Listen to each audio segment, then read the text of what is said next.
Bona tarda, com esteu? Benvinguts a divendres. Déu-n'hi-do, quin cap de setmana que hem passat entre la Rebella, la Gran Bretanya, que marxa de la Unió Europea, i Rajoy, que repeteix victòria. Hi ha algú que li costi entendre el que ha passat en la nit electoral d'ahir? Doncs una imatge que triomfa a les xarxes val més que 1000 paraules.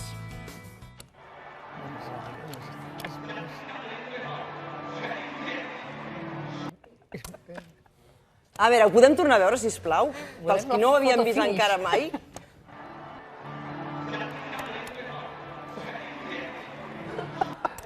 Doncs ell, en aquest pas de marxa, ho ha aconseguit. Ha guanyat les eleccions i de seguida tindrem oportunitat d'analitzar-ho amb Rafa Nadal, Montserrat Nebrera, Ernest Pol, Manel Manchón i Tian Riba. De seguida us donarem la paraula, però estarà bé que fem una mica de repàs també de tot el que ha succeït a nivell de resultats, no ja des del 20D, sinó també des de l'any 2011. En el benentès que després també tindrem una altra taula d'actualitat, s'incorporaran també Xavier Torrents, Núria Ribó i Toni Aire. Però veiem una mica el resum dels resultats d'ahir a la nit amb aquesta comparativa que estàvem comentant. Tian. Sí, hem posat també la columna del 2011, que són les darreres eleccions, perquè jo crec que és més significatiu, dona més context per entendre d'on venim, tot i que, clar, és evident que és molt important la diferència d'escons que tinguin els uns i els altres amb el 20D, però vaja, els resultats coneguts del PP, que millora els resultats respecte al 20 de desembre, però que igualment respecte al 2011 per una quantitat de vots monumental, perquè tenia una majoria absoluta brutal, el PSOE, que té aquesta davallada continuada, però que ja s'ha dit que aguanta el sorpasso, que és aquesta paraula que s'havia posat de moda i que no ha passat, de Podem. Podem, que passa de 69 a 71. Fixeu-vos bé que la columna de sota és la que feia referència a Izquierda Unida, que el 2011 va tenir 11 diputats, el 20 de desembre només en va tenir 2. Clar, si mirem els 2 diputats que va tenir Izquierda Unida, el 20D i el 69 que tenia Podem, sumen aquests 71, per tant s'han quedat exactament igual i han perdut 71 vots. Aquesta suma entre Podem i Izquierda Unida han demostrat que en política a vegades 2 més 2 no fan 4, sinó que a vegades fan 3, fins i tot. Ciutadans no es presentava el 2011, ha tingut aquesta davallada de 40 a 32, en principi uns vots que han anat a parar al Partit Popular, Esquerra Republicana es manté, Convergència Democràtica es manté, però fixeu-vos que Convergència, al revés que Esquerra Republicana venia de 3 diputats el 2011, ara està amb 9, però és que Convergència Democràtica, que tenim un asterisc aquí perquè es presentava com a Convergència i Unió, ve de 16 diputats el 2011 i ara està amb 8, que per cert, deixeu-me dir que Convergència Democràtica tampoc era Convergència Democràtica el 20D, era Democràcia i Llibertat, i el 20D es presentava Unió Democràtica, però aquests vots d'Unió Democràtica no han anat a Convergència, encara que ara Unió no s'hagi presentat. Hi ha 60.000 vots de Duran que no sabem on han anat, però que potser han anat al Partit Popular, que ha millorat els resultats. Després tenim el PNB, l'Esquerra Abertzale, que el 2011 era Amaiur i que ara ha canviat de nom, però que ha passat de 7 a 2. Els canaris, és important això dels canaris, després ho comentarem, i fixeu-vos que el 2011 hi havia altres 10 diputats que eren els que corresponien a Compromís, que en tenia 1, UPyD 5, BNG 2, Fora Astúries 1 i Gueroa Vall 1. Per tant, hem perdut grups en el Congrés dels Diputats. Bé, en qualsevol cas, Rajoy surt reforçat, espera tenir govern, diu ell, d'aquí a un mes, ho ha dit ara en roda de premsa a la 1, però està clar que torna al Sudoku. L'únic pacte a 2 possible és la gran coalició, però de moment Pedro Sánchez sembla que no estaria per la labor. L'altra opció seria el PP amb Ciutadans, amb suport del PNB, que també podria ser clau, coalició canària, com dèiem, i un vot del diputat de Nueva Canària, el diputat de Nueva Canària que es diu Pedro Quevedo, que anava en coalició amb el PSOE i que és aquest home que veuen que és, a més, independent. Això sí, si el PP vol els vots de Ciutadans, Rajoy sembla que s'hauria d'enretirar, encara que ell mateix, justament en aquesta roda de premsa al migdia, ha dit que seria tota una anomalia que un partit que surt reforçat després es vegi obligat a enretirar el seu líder, cosa que aquí a Catalunya això ens sona bastant. Si us sembla, escoltem alguns dels líders avui per entendre una mica millor on som. El Partido Popular, que ha sido, como he señalado antes, el único partido que ha crecido en apoyo ciudadano, sigue dispuesto a dialogar, a hablar y a pactar.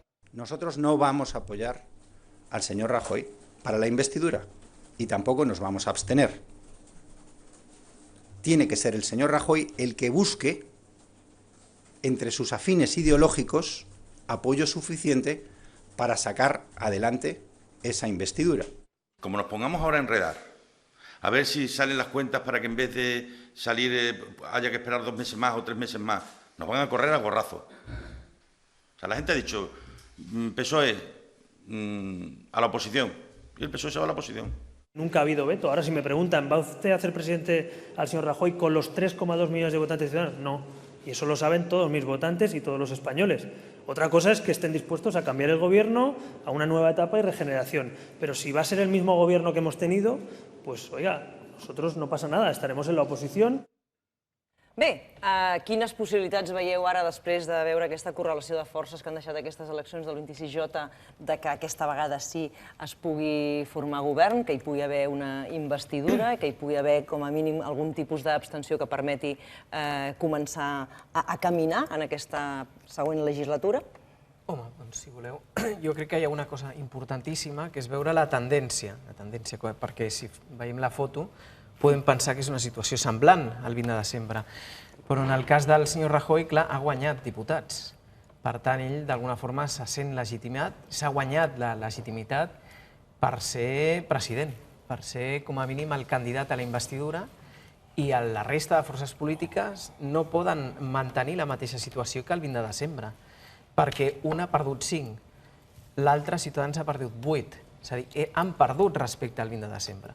Clar que podríem pensar en el mapa des del 2011 i veure tota la trajectòria, és evident, i que els 137 diputats del PP és una força mínima, és petita, és un resultat dolent, però és que ha guanyat 14 diputats respecte al 20 de desembre.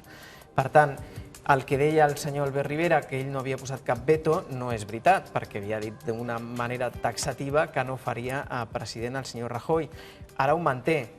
Veurem en les properes setmanes com evoluciona tant Ciutadans, i jo m'atreviria a dir que fins al PSOE, perquè és veritat el missatge aquest de que els ciutadans ens han dit que hem d'estar a l'oposició, com deia el senyor Fernández Vara, és veritat, però en el moment final tu has de decidir si vols que aquest país tingui un govern o no en tingui, i si això passa pel PSOE, doncs hauran de fer una reflexió important. Repeteixo, tenint en compte que ha guanyat 14 diputats el senyor Rajoy, i que aquesta és la realitat. Home, jo, abans de predir què passarà, m'agradaria entendre què ha passat, perquè si no serà impossible saber, diguem-ne, el futur com es projecta el present. Jo proclamo la meva absoluta perplexitat, i per mi això és una cura d'humilitat, perquè això, evidentment no ho vaig predir jo, que no predic mai res, però jo crec que no ho va predir ningú, però és que a més no ho va predir cap enquesta. La primera cosa que ha passat és que això és el Demoscòpia Gate, el que va passar ahir. És tan fort el que va passar ahir que crec que estan en perill de desaparició les enquestes de les 8 del vespre. És a dir, ja no m'imagino unes eleccions, a partir d'ara, amb aquell compte enrere, a les 8 menys 5 segons, 5, 4, 3... És que potser ja no ho veurem mai més, perquè no només no té valor, sinó que, a més, condiciona perversament la nit electoral, perquè en lloc de comparar amb els resultats de les anteriors eleccions, el que fem és comparar amb els resultats d'una enquesta. I resulta que hi ha partits que acaben contents la nit, havent perdut un 10% dels seus escons, simplement perquè es comparaven amb la pèrdua de 40% dels escons que els donaven a les 8 del vespre. Llavors, avui, una de les raons de la meva perplexitat és que estem tots a la recerca dels vots perduts. Sí, jo encara no sé què ha passat, i ara ho comentàvem, no? Els de Podemos busquen els vots que no troben. Els de Ciutadans, que més o menys els troben amb els del PP, però es pregunten el què. Els del PSOE, que sí, han baixat, però no saben ben bé què passa. Els del Comú Podem estan tots també buscant vots. Estem tots buscant vots perquè no acabem d'entendre què ha passat, no?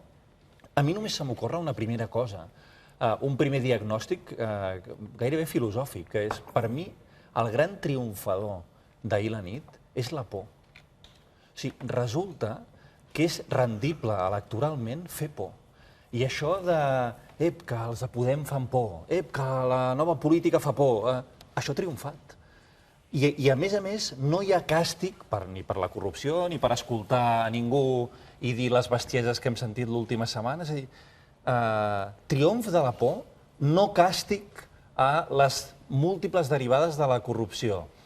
Això encara augmenta la meva perplexitat. No només no sé què va passar ahir, no ho acabo d'entendre, sinó que el poc que veig, encara em preocupa doblement. Ja va passar quan va triomfar aquella campanya del PSC en el seu moment de si tu no vas, ells tornen.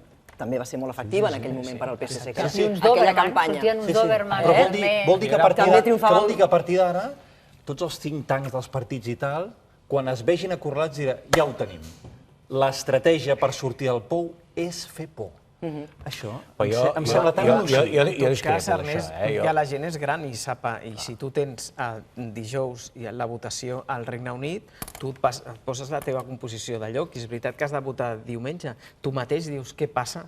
Vull dir que som grandets tots, jo diria que som grandets per decidir el vot i no deixar-se espantar per la por, no? La reflexió de cadascú, el fet són aquests resultats. Doncs jo diria que la por ha funcionat. Una de les meves conclusions, i potser m'equivoco. Perquè una part del vot segurament és fidel a unes determinades sigles, i per això les dues grans estructures ja tenien un vot assegurat, el Partit Popular i el PSOE, perquè hi ha una part volàtil de gent que racionalment havia pensat qui pot ser més fidel a determinades idees que jo tinc, però després hi ha un vot visceral, anímic, d'immediatesa, d'intuïció, de rampell, perquè jo, no sé vosaltres, però jo, tanta gent que els últims dies deia, i tu què et sembla que puc votar jo? I et sembla que quedaven mirant com dient, però mira, segons el teu perfil tu podries votar, no? Assessor de vot d'un altre.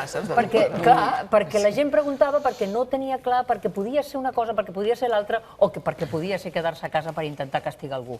Vol dir, per tant, que hi ha una part visceral en tot el vot, i en això la por també juga, d'alguna manera juga. Ha jugat no solament aquesta vegada, ha jugat moltes altres vegades, i de fet forma part d'allò que anomenem no tant guanyar eleccions com que l'altre les perdi. Per tant, aquí en aquest cas, la tendència, com deia el Manel, fa que uns partits consoliden un vot i d'altres en perden, i per tant, jo estic amb ell en el sentit de que t'agradarà més o menys, però ningú li pot rebatre al Partit Popular que amb corrupció són sense ella, amb el Fernández Gate o sense ell, amb el Brexit o sense ell, més vots, més escons i més percentatge de vot. Cap altre partit pot dir això. Quina cara pot tenir Rivera o Sánchez per dir Rajoy no? T'agradarà o no t'agradarà? Evidentment és una qüestió personal, però tu no li pots dir al que ha guanyat, a tu que has perdut, no li pots dir res. I menys encara dir, com ha dit, per ser el gobierno que hemos tenido no podem donar-li el suport. Però si el gobierno que hemos tenido és el que ha revalidat i ha augmentat el seu vot, tu què li has de dir a aquesta persona? Tu! Un altre potser li podria dir, i si tu tens unes majories alternatives per fer una esquerra, fantàstic. Però tu no li pots dir a aquell que se'n vagi ell si no te'n vas tu primer i t'emportes per davant a tota la teva camarilla. Clar, per una qüestió de legitimitat. Quan, a més, tant PSOE com Ciutadans, que són els dos partits que en el seu moment van segellar aquell pacte, van intentar formar un govern, són els dos partits que han perdut en escons. Bueno, que han perdut els llençols a la bugada. Jo no tinc tan clar que ningú ho hagués dit tot això, no?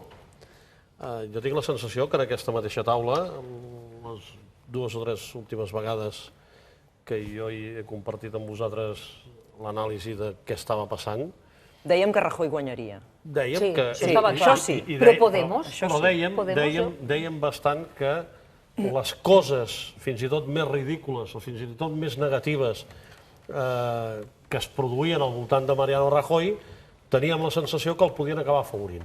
Per què? No com a mèrit. Clar, fins i tot vam comentar un dia molta estona imatges relacionades amb la carrera aquesta i ja vam dir, bueno, no està escrit enlloc que això li vagi en contra, més aviat fa la sensació que Rajoy s'està presentant com un home normal, com la continuïtat, com... Escolti, que vostè, de moment, els que no estan a l'atur, que són molts, però els que no ho estan encara cobren a final de mes, doncs escolti, l'única garantia que ho segueixin fent soc jo. Aquesta reflexió la vas fer tu aquí fa relativament poc, perquè jo recordo perfectament això. Però és que després també van venir episodis, com per exemple l'episodi Fernández Díaz de Alfonso, que això ja no vam tenir temps de comentar-ho en taules d'actualitat, entre altres coses, perquè quedaven molt pocs dies per les eleccions. És el mateix. Jo tinc la sensació que nosaltres donem molta importància a la corrupció, que la té i que l'hauria de tenir.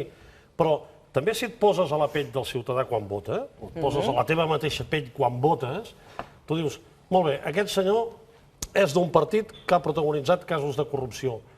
Però o voto això o voto coses que no sé on t'emporten. O sigui, jo crec que no és mèrit del PP i de Mariano Rajoy, és molt de mèrit que els altres, l'esquerra amb la seva confrontació i els seus insults continuats, l'independentisme amb la falta d'una proposta clara, segurament conjunta, però si no, com a mínim, contundent, de cara a dir, mentre encara som a Madrid, hem d'anar-hi a jugar. Bueno, tu et mires el panorama i dius, jo sé, és una mica aquella cosa tan catalana de val més boig conegut que savi per conèixer, i una cosa tan senzilla com aquesta acaba fent que molta gent té pànic. Ve a ser universal. Bueno, universal, segurament, efectivament. Però ja és el pànic a dir...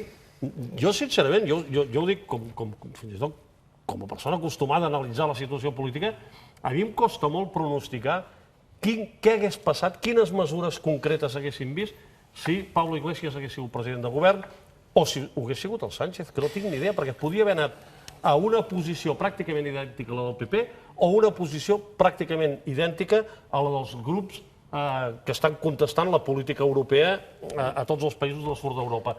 Per tant, el desconeixement de la gent probablement feia que dir no sabem què ens proposen, Este sí queda clar, no? Alguns ens quedem a casa o aquest sabem que a vegades fins i tot, em perdó, que no s'enfadi la gent, fa una mica de riure, perquè clar, després tenim el discurs d'ahir, que jo no havia vist en ma vida que un guanyador fes un discurs, perquè fins i tot algun perdedor pot sortir i dir mira, agraeixo a tothom, però vas citant a tots els noms perquè estàs emocionat i m'heu fet companyia en aquesta derrota infame. Però quan tu guanyes, tu et dirigeixes al país i dius, escolti, he guanyat, sóc el president de tots vostès i els hi vinc a dir que no s'espantin, fotin-me cas, que ara els hi faré una proposta amb un projecte de país com Déu mana. I ahir vaig quedar al·lucinat, a part de que feia allò com que la paraula és castellana, balbuceava, però que per mi que hi ha alguna cosa que desconeixem que ha passat durant aquests dies, o sigui, o algú li ha pronosticat ja que ell ja estava mort, o ell ja ha assumit que ja estava mort, o si no, ahir no s'explica. De fet, no era un discurs. Diu, al final, y hemos ganado. Bueno, no, ell diu, me dicen que os diga que hemos ganado. Ell és incapaç de dir-ho. Però per mi va passar una cosa, no va ser un discurs ahir, va ser un partit de la Roja. Sí, l'escena que vam veure del PP va ser, ho ha dit algú, la futbolització de la política, ja que a vegades es diu al revés. La futbolització absoluta de la política perquè no enteníem ben bé què ens estava dient la persona que hi havia davant del micròfon, més enllà que vam veure que estava contenta, però jo gairebé no vaig entendre res del que estava dient, perquè no va haver-hi, crec que és la primera vegada a la història, que algú davant d'un micròfon no acaba cap frase. O sigui, no hi havia cap frase que es va articular, diguem-ne, de dalt a baix. No hi havia cap missatge. El que sí que vaig entendre és el missatge de la gent que hi havia a la plaça. I aquest missatge de la gent que hi havia a la plaça, que és un missatge molt de futbol, en el partit de futbol que estaven jugant, aquest sí que era un missatge adreçat a Catalunya. Aquí, en el missatge de la plaça, no hi havia ambigüitats. No és la primera vegada que passa. A Aznar ja ho vam veure unes quantes vegades. Però ahir clarament era un partit de la Roja dirigit a Catalunya. I el missatge era us hem parat i us pararem. Aquest va ser una mica Ya Podemos, porque unidos se puede. No, és que, perdó, és que el bloqueig sempre ha estat doble. El bloqueig ha estat a Podem i a Catalunya. Per cert, paradoxes de la vida, a Catalunya va guanyar en Comú Podem. Que, per cert, quan veus el mapa d'Espanya, amb els partits que han guanyat província a província, és un mapa que em recorda... Fins i tot per comunitat. Per comunitat, mira comunitats. Em recorda, aquest mapa em recorda el del Regne Unit amb Escòcia dins, el del Brexit. Aquest mapa, ara que ens ha agradat tant analitzar, està molt bé que anem fent anàlisis, però amb aquest mapa sobre la taula és evident que Espanya té un problema. Amb aquest mapa que estem veient, qui no pot treure pit tampoc és Susana Díaz. Susana Díaz, que s'estava fregant les mans ja pensant que havien d'enretirar immediatament a Pedro Sánchez. Què està en color en aquest mapa? Què hi ha color? Catalunya al País Basc. Catalunya al País Basc, sí. Però fixa't que ja no són ni els partits independentistes, que és una altra cosa. Vull dir que ha canviat. Sí, però a vegades, ara en aquest cas ha sigut en Comú Podem, aquest mapa ha sigut amb el color vermell del PSC, aquest mapa ha sigut amb el color fins i tot blau de Convergència, que van guanyar també, crec que era fins i tot les que hem vist abans. I la meitat d'aquest mapa sempre hi ha. I la meitat del mapa de Catalunya és d'Esquerra Republicana. I si anem per demarcacions, hi ha Esquerra Republicana. Però deixa'ls dir una cosa, Manel, que jo vull treure de l'equació el Rafa, perquè és veritat que el Rafa aquí ha dit que això que feia Rajoy el beneficiava quan tothom se li escapava una mica el riure per soldat. Us trec a tots. Us trec a tots de l'equació. Hi ha proves que... A mi de l'equació no treguis. per la previsió de Podem. A mi posa a mi. A tu t'hi poso, i a mi també m'hi poso, ja per... No, perquè és que avui havia de ser, tenim la mania de voler sempre analitzar les coses, no les coses que passen o han passat, sinó les coses que passaran. Això no hi ha ningú que tingui aquesta capacitat de fer-ho, però tots els analistes polítics i els econòmics també tenen aquesta dèria. Llavors, el que s'havia dit era que avui seria el dia de les dimissions, de la dimissió de Rajoy, de la dimissió de Pedro Sánchez.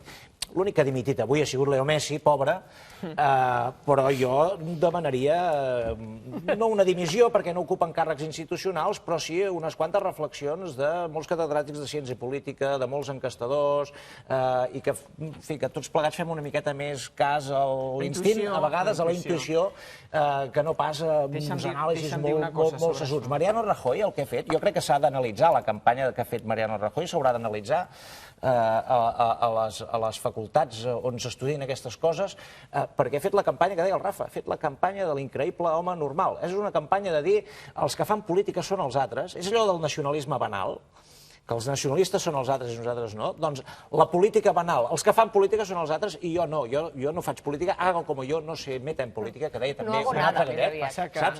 I amb aquesta campanya ha guanyat les eleccions. No, que jo no estic, no estic aplaudint un tipus de campanya, ni estic dient que el missatge sigui correcte. Només dic que fent aquesta campanya han aconseguit guanyar les eleccions amb més avantatge de les que... Però espera un moment, una cosa que ell diu, que jo crec que per reforçar... Jo crec que no està la campanya de la por, Ernest, Parlament. No, que a vegades, i ho parlàvem abans, ens hem de deixar portar més per la intuïció i per l'experiència, però com que després et diuen no, científicament això va per aquí i per allà, et deixes emportar per aquests anàlisis. Però jo ho he vist en persones concretes i que la gent deia, com és possible? Sí, és possible. Gent que havia perdut la feina, que s'havia emprenyat moltíssim, que eren votants del Partit Popular i gent formada, i durant anys treballant en una mateixa empresa, en un mateix negoci, que havien votat a Podemos, però que de seguida, quan han vist que han recuperat la feina, després d'uns mesos a l'atur, i han vist que això de Podemos no acaba de funcionar, han tornat a votar el PP. Això s'ha produït també. Qui recull aquest fenomen? Com es recull aquest fenomen? Perquè és la pura que parles amb algú, que t'ho diu, que coneixes perfectament que és un votant del PP, perquè a més t'ho ha dit i no té cap problema en dir-t'ho, i que han experimentat aquestes experiències. Després també és molt important això que ha dit el Rafa, que la dreta no està dividida, si exceptuem, diguem-ne, aquesta part de ciutadans que es volen dir centre, però en realitat són una part de la dreta, i per aquí és on perd el PP, però en canvi l'esquerra està absolutament dividida, només cal mirar, estan dividides en dues parts gairebé iguals, que són la de Podem i el PSOE. Estan dividides en tres parts, perquè hi ha Podem. Més parts, sí, no. Ahir el PP es va encarregar de dir que eren 20 candidatures. I perquè la part de ciutadans que ha quedat és la de l'esquerra. Però la gran capacitat de la dreta 48% dels seus vots. Ha sigut mantenir-se unida. Aquesta és evident que això és una altra de les claus, que també és el que diu aquest instint que diu el Manel, que és el mateix que haurien de fer servir en lloc de fer cas a totes les declaracions i contradeclaracions que ara arriben de tots els partits, per pensar que, no sé exactament en quina fórmula, però que el pròxim president del govern d'Espanya serà Mariano Rajoy, que això és el que diria la lògica. I que el que la lògica també diria és que des de les esquerres l'objectiu seria evitar un govern de Mariano Rajoy, però com que la lògica ja no és d'esquerres i de dretes, sinó possiblement en altres claus com la clau catalana, ni Pablo Iglesias ni Pedro Sánchez hauran evitat un govern de Mariano Rajoy. Si és que aquest era l'objectiu de Pablo Iglesias, que hauríem... La clau catalana que només es confessa a la plaça, diguem. Perquè d'entrada sempre es posa com en un fals segon pla, quan tots sabem que està en un primer pla a sobre de la taula i que és un vector essencial de molts. També, per exemple, de Podem, diguem. I que això ha condicionat d'una manera absoluta el que es diu i el que es deixa de dir durant les eleccions. Una cosa importantíssima pels politòlegs, diguéssim, és que des de fa 25 anys, des de tota la democràcia, dèiem el vot swing. Què era el vot swing? Votar diferent a les autonòmiques i votar diferent a les generals. I el mapa s'està aproximant molt. La gent el que vota a Catalunya ho vota també en unes eleccions generals. Això és absolutament nou. Això per mi és un canvi substancial. I un altre element que crec que no passa a cap altre país és que el que tingui el govern del país, el PP, és la cinquena força en la part del territori que és el 19% del PIB. I que és decisiva per governar. Però per tant, això obliga a partir d'ara, si és que no ho han fet, no sé si ho faran alguna vegada, però sí que obliga, perquè si no sí que el problema cada vegada serà més gran. No es pot tenir el 20% del PIB, tu no pots ser la cinquena força política, no pots. Manel, si governar el país i ser cinquena força és al·lucinant. Portem molt de temps que el PP té un pes a Espanya i un altre a Catalunya. Per cert, un altre contrapès, Manel, en aquest sentit. Però no s'aguantaran el temps. La tercera força a Espanya és la primera de Catalunya. Es creuen dues dades espectaculars i la primera d'Espanya és la cinquena de Catalunya. Això ja vol dir que està passant alguna cosa. Però és que, a més, per mi, em passa una altra fortíssima, que és que hi ha una fotocòpia de resultats. Aquí estàvem veient els resultats de Catalunya, Ernest, per si et vols... A Catalunya hi ha una fotocòpia dels resultats. És com si la gent hagués dit, escolteu, com si ens ho pregunteu 1.333.000 vegades. Us ho tornarem a dir. És aquest el resultat.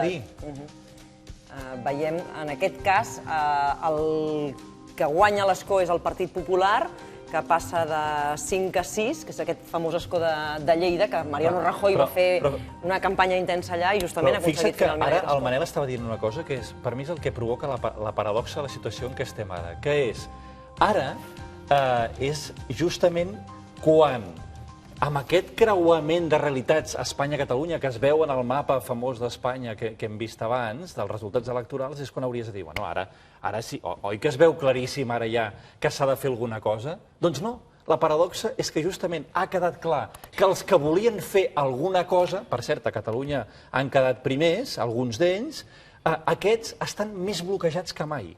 Per tant, encara que el sentit comú, Manel, digui sí, el mapa ensenya que s'ha de fer alguna cosa, el resultat electoral porta a l'extrem contrari, que és que justament, i mira la plaça d'ahir, el partit de la Roja que vam veure ahir en directe amb Mariano Rajoy jugant-lo davant del micròfon, justament diu el contrari, que és ara menys que mai ens acostarem, però ja no dic a un referèndum, que evidentment és una paraula tabú en alguns partits. No, és que no ens acostarem ni a una reforma constitucional. Amb la qual cosa la paradoxa és, ara que hauria de passar alguna cosa, no passarà. Però de tota manera, jo tinc la sensació de que dones una racionalitat al fet que el vot s'assembli que no es compadeix amb la realitat. És a dir, aquests escons que veiem no són el fruit dels mateixos vots, ni de les mateixes persones votant les mateixes formacions.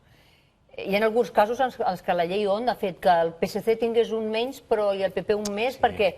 No, i ho dic en general. No ve d'un. No, ve d'un en el sentit que qualsevol d'aquests n'ha perdut vots o n'ha guanyat i ha quedat igual des del punt de vista dels escons. Per tant, que la foto que veiem racionalment sembla la mateixa, però potser no és la mateixa. I en tot cas, vist des de Madrid, el que passa és que les forces independentistes, que es diuen independentistes, estan on estaven. És a dir, que això s'ha quedat allà en stand-by, baixant alguns vots en el cas de Convergència, pujant uns quants en el cas d'Esquerra Republicana, però allà està. I per tant diuen, si fins ara hem viscut així, tornarem a viure així. Per tant, se seguiran enganyant. Però jo discrepo... Digues, Rafa, perdona. No acabo d'estar d'acord ni tan sols amb això que el vot s'està unificant en totes les eleccions. Jo crec que el vot segueix sent clarament diferent. El que passa és que... No diferent dir que el que es vota a Catalunya es vota també en unes generals, que això no havia passat. No, a Catalunya crec que es vota diferent en unes generals que en unes autonòmiques que en unes municipals. Clarament, encara ara, perquè en les últimes eleccions hem tingut, el que passa és que en Comú Podem va substituir segurament el PSC, i antigament Convergència es menjava tot l'electorat que ara es divideix amb Esquerra i per tant era hegemònica però si tu sumes com s'ha produït en el moment que hi ha hagut els Junts pel Sí, torna a haver-hi clarament aquesta hegemonia i, per tant, el vot és clarament diferent, perquè aquesta suma no es produeix a les eleccions d'ahir entre les forces independentistes. Jo crec que el que sí que s'ha produït d'una manera molt clara, que també ho havíem, em sap greu dir-ho, però ho havíem pronosticat, no nosaltres, gairebé tothom, però menys els líders polítics, és que es anava a produir un canvi, que a Catalunya hi havia una il·lusió que era el projecte de país, el projecte independentista, que feia que en plena crisi molta gent posava el seu focus en dir tirem endavant cap a aquest camí, que segurament això ens donarà vies a solucionar molts dels problemes que tenim, i la gent tenia il·lusió de veritat, que és el que un necessita a la vida per dedicar-se a la cosa pública, ni que sigui com a votant. I això ara s'ha canviat perquè aquest projecte no està oferint una sortida concreta, almenys a curt termini, i en canvi hi ha una altra gent que estaven prometent nosaltres oferim una sortida i a més l'oferim doble en el problema, a la crisi social, a les injustícies de la sortida de la crisi i a la vegada, via referèndum, oferim una via a la sortida també de l'encaix de Catalunya amb Espanya. No, parlo d'aquí, ara parlo... També, però aquí tampoc ha guanyat, És a dir, han quedat on estaven, però pensaven que tindrien la tira i no les han tingut. O sigui, han sortit amb un careto que has de veure la de Colau. Ja no seré presidenta de la Generalitat. Però sobretot perquè jo crec que sobretot perquè confiaven que hi hauria un molt bon resultat a Espanya, perquè per la gent que he parlat, que estaven com a periodistes a la seu on se seguia els resultats ahir, pràcticament només es miraven les pantalles de Madrid de veure què estava passant a Madrid. Però aquí el resultat de 12 escons aquí segueix sent bo i per tant són els vots que li falten però són els vots que li falten a l'independentisme per poder presentar-se en un altre estat de forma. Per tant, jo crec que tornem a estar amb la història de sempre, que aquí torna a haver-hi uns grups que fallen ells mateixos perquè són incapaços de... Haguem mobilitzat com han mobilitzat a tota la ciutadania de Catalunya tots els 11 de setembre i en els projectes electorals i en el 9N i tot això, arriba un moment que són incapaços d'oferir-li un projecte realista, però il·lusionant i ambiciós i sense renúncies, que en canvi és una mica el que amb certa enveja veig que està passant a Escòcia, que són capaços de jugar amb una habilitat enorme, que no es van plegar, van jugar la carta de ser influents a Londres, van estar a punt, perquè va estar a punt de no tenir majoria absoluta a Cameron, que aleshores ells haguessin condicionat el govern de Londres. No van tenir aquesta sort, però l'han tingut al cap d'un temps perquè s'han mantingut coherents en dir nosaltres només apretarem l'accelerador quan tinguem una ocasió. Ara l'han tingut i ja estan en converses. És que ahir mateix, 3 dies després del Brexit, ja estaven en converses, ja s'havien vist els responsables del Partit Nacionalista Escocès en tots els cònsols de la Unió Europea a la zona, i ja hi ha hagut declaracions aquest cap de setmana de dirigents de la Unió Europea dient seran benvinguts, per tant, contradint tot el que s'havia dit fins ara, per tant, un bany de realisme... La situació és diferent, Ara, ells tenen que contrarrestar un enemigo que huye con puente de plata i ven aquí... Però és un bany de realisme que aquí no entenc que no s'estigui produint, perquè es podia haver produït una candidatura conjunta, com a mínim una candidatura conjunta al Senat, es podien haver produït moltes coses, però sobretot, que encara que no sigui la cosa tàctica de les candidatures conjuntes, que la gent pot discrepar-ne, però de tenir un projecte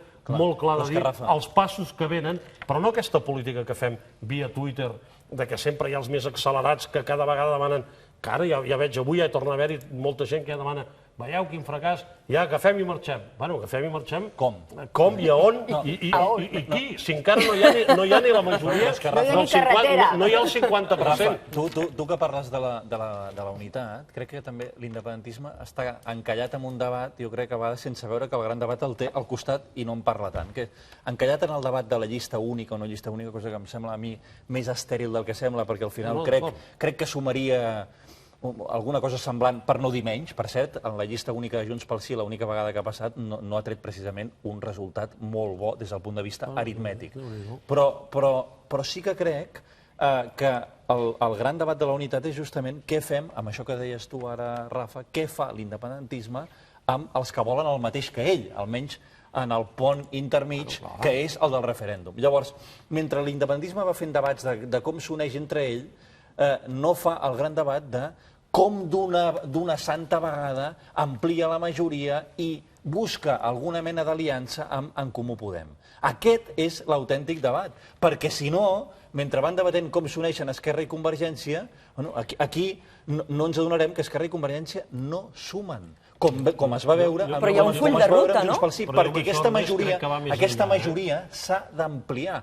Igual que quan comencen a debatre's que si la CUP, que els de la CUP, sí, molt bé, però no es podrà avançar sense els de la CUP, no es podrà avançar sense els d'En Comú Podem. És a dir, d'alguna manera, o es troba una manera d'articular aquesta majoria cap al referèndum, que és el nexe comú que uneix a tots aquests partits, o llavors aquesta ampliació de la majoria, com es diu, serà impossible. I tu no creus que si amplies massa aquestes majories per a aquestes dues bandes, que bàsicament són una esquerra, diguem, més radical, potser perds alguns llençols de la boa que hi ha dintre i tornes a tenir la mateixa majoria? Ja ha passat en aquestes eleccions. Perquè clar, és molt fàcil dir, lo amplio, però me quedo con esto. Pot ser, em sembla raonable això que estàs dient tu. El que sí sé segur és que només... Ara mateix no en tenen. Ara mateix, la unió d'Esquerra i de Convergència no fa avançar el procés. No, i el dubte que tu dius, per mi, és molt raonable. Jo també tinc aquest dubte, però en tot cas el que sé segur és que tal com estan a dia d'avui no sumen. Jo et volia plantejar una cosa, perdona, que és que jo crec que no n'hi ha prou amb això. No és només el pacte polític amb En Comú Podem, que és bastant evident, s'ha dit des de l'endemà de les eleccions d'aquí, que era el lloc per on s'havia d'ampliar la negociació. Però no s'ha fet res. Però jo crec que falten dues coses molt clares. Primer, que la gent quan negocia ha d'entendre que no es tracta de dir o la teva posició o la meva, sinó que es tracta de sentar-se i dir bueno, jo reconec que jo no puc anar a on te volia, tu no pots anar on te volies, mirem si podem anar a un lloc que ens convingui a tots dos. Això és una cosa que no es produeix mai a les negociacions i que per mi és molt sorprenent.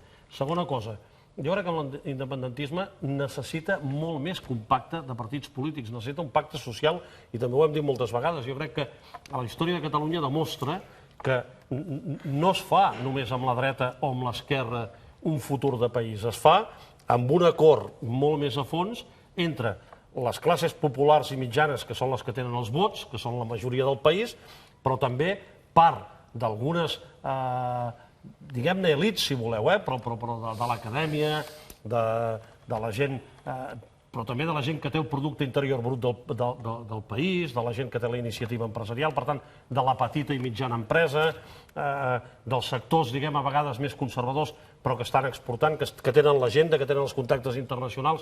És a dir, si no hi ha un pacte social a diverses bandes, jo veig molt difícil que es pugui construir una cosa sòlida que pugui augurar que anem a construir un país, perquè si no sempre hi ha gent que a la vigília de votar té por, com ha passat ara amb el tema a nivell espanyol, que té por de dir, com que em proposen una cosa molt incerta, perquè jo podria estar d'acord amb el futur, amb la independència de Catalunya, però si la fem entre tots, però si només la fan uns quants, no sé si seran capaços de gestionar-la, o si m'hi acceptaran fins i tot, per tant la gent se'n pot tirar enrere. I això val per l'independentisme i val per la sortida de la crisi. És a dir, crec que Espanya també, estem parlant sempre de pactes de partits, i Espanya el que necessitava, i jo crec que ara no és possible, perquè no tenim líders a l'alçada, però necessitava uns pactes a la Moncloa que fessin que altra vegada l'empresariat del país, els sectors potents, les elits, els universitaris, s'assentessin amb la gent que penca cada dia i diguessin, escolta'm, a canvi d'una mica més d'esforç per part vostra,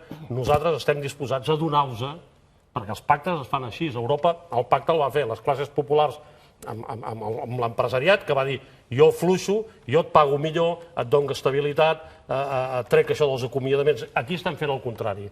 Aquí volem fer uns grans pactes, però estem apretant a la pobra gent que ha pagat la crisi i dient-li cada vegada cobraràs menys, cada vegada despedir-te serà més fàcil, cada vegada el teu fill tindrà un futur més incert. I el partit ideòleg d'això, per cert, creix. Creix, millora els resultats. Premi. El partit de la reforma laboral, premi. Però fixa't, creix respecte a fa 6 mesos, però fa 4 anys es fot una patacada impressionant. Per tant, hi ha un espai, hi ha una majoria molt gran que val el que estic dient. És que en aquesta primera votació del 20D, a l'electorat del PP ja el va castigar amb els temes de la corrupció i tots aquests temes que tu estaves apuntant ara. De manera que ara, possiblement, el que estan castigant l'electorat és el fet que altres forces, possiblement forces d'esquerra, no hagin facilitat un govern de qui, en definitiva, va guanyar les eleccions. Jo crec que hi ha una cosa molt evident. Si pensem abans, deies Izquierda Unida, que tenia 10 diputats, no? 11, en tenia el 2011. Doncs si ara tu fas la suma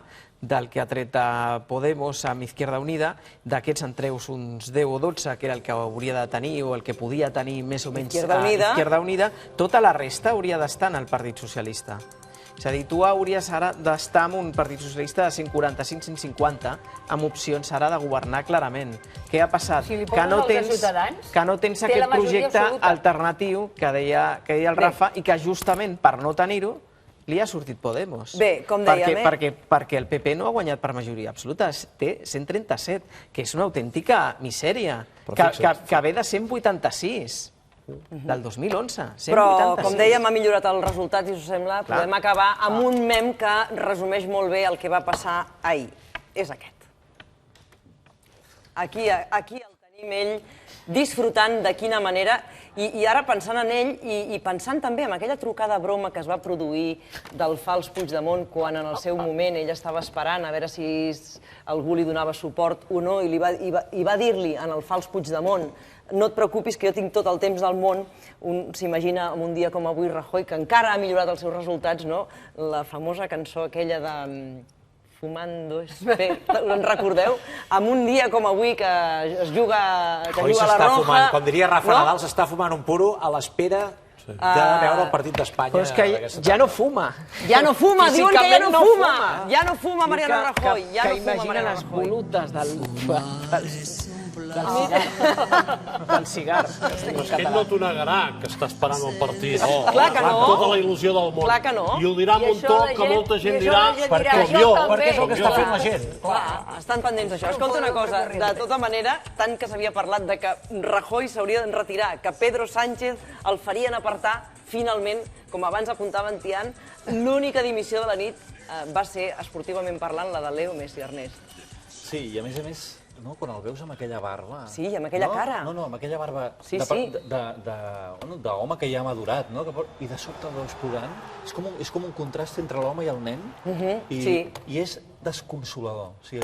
Aquestes imatges de Messi jo crec que li fan mal a tots els culers, perquè, clar, ara la preocupació és... Com estarà Messi? Ja està, com vindrà... Com tornarà...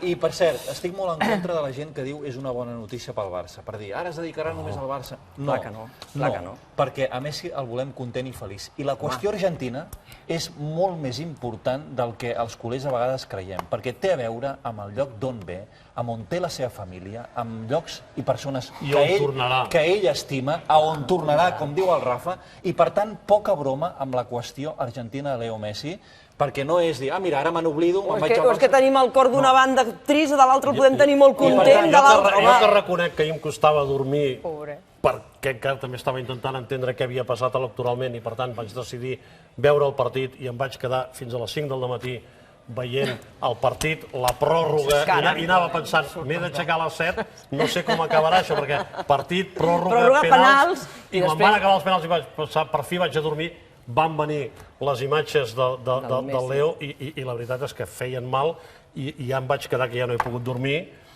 perquè realment era una sensació que generava, diguem, una empatia absoluta amb el personatge. La clau és com l'ajudem. Doncs vosaltres teniu la clau. Nosaltres, tots. Que vagi molt bé. Gràcies per acompanyar-nos en aquesta primera part de la taula d'actualitat política. Fem una pausa. Quan tornem analitzarem també el discurs antològic de Rajoy al balcó de Gènova i ho farem amb Toni Aira, Xavier Torrents i Núria Ribó. També els seus salts. Fins ara.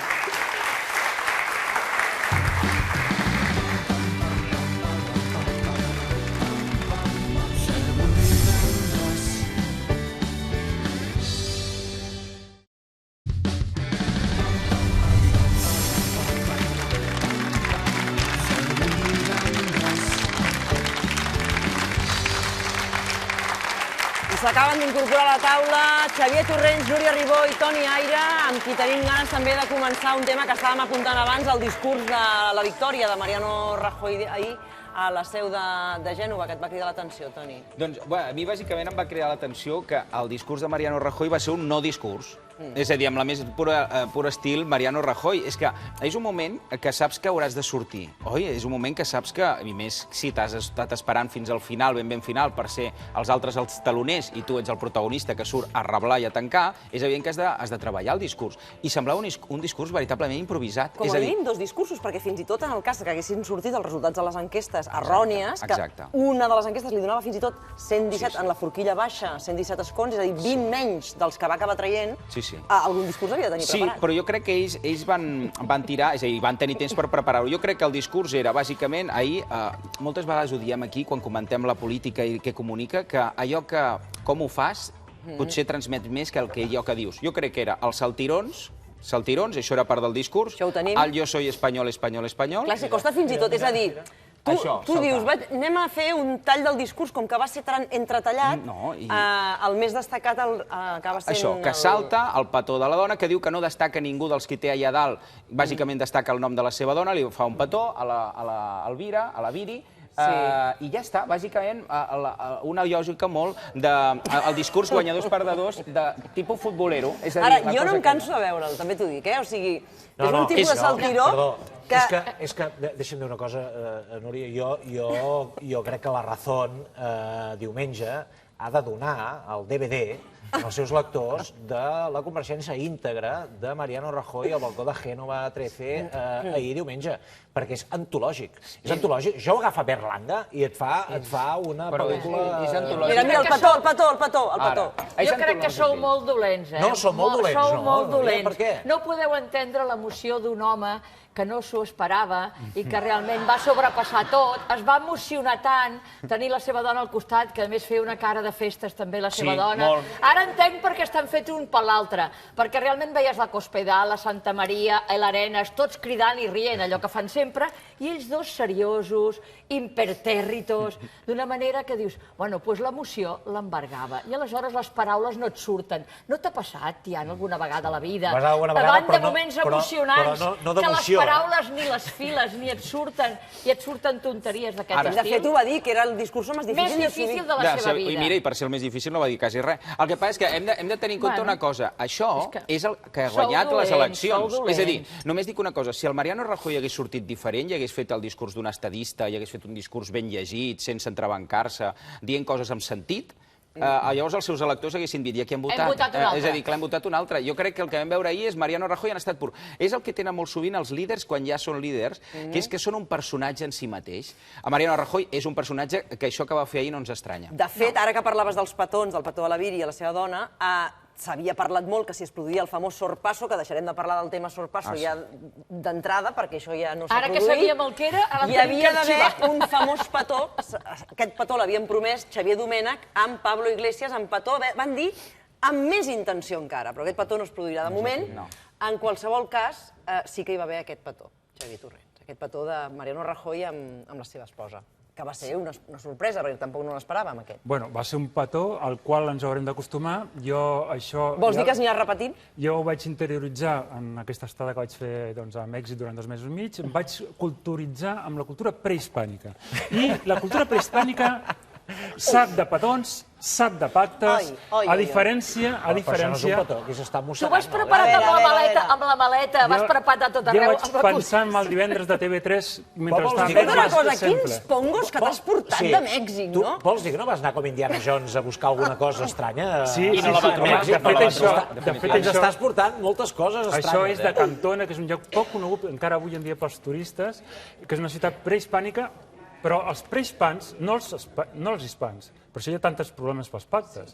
Els prehispànics sí sabien fer petons, sí sabien pactar, sí sabien governar. Però els prehispànics, vols dir, quan encara no havien descobert Amèrica, Cristóbal Colón. I hem de tornar allà, per saber una mica com interpretar els resultats i quines polítiques de pactes es poden establir. De fet, ara només en pot haver dos possibles... O sigui, no hi haurà terceres eleccions, oblidem-nos, això ja se sap, no hi haurà terceres eleccions.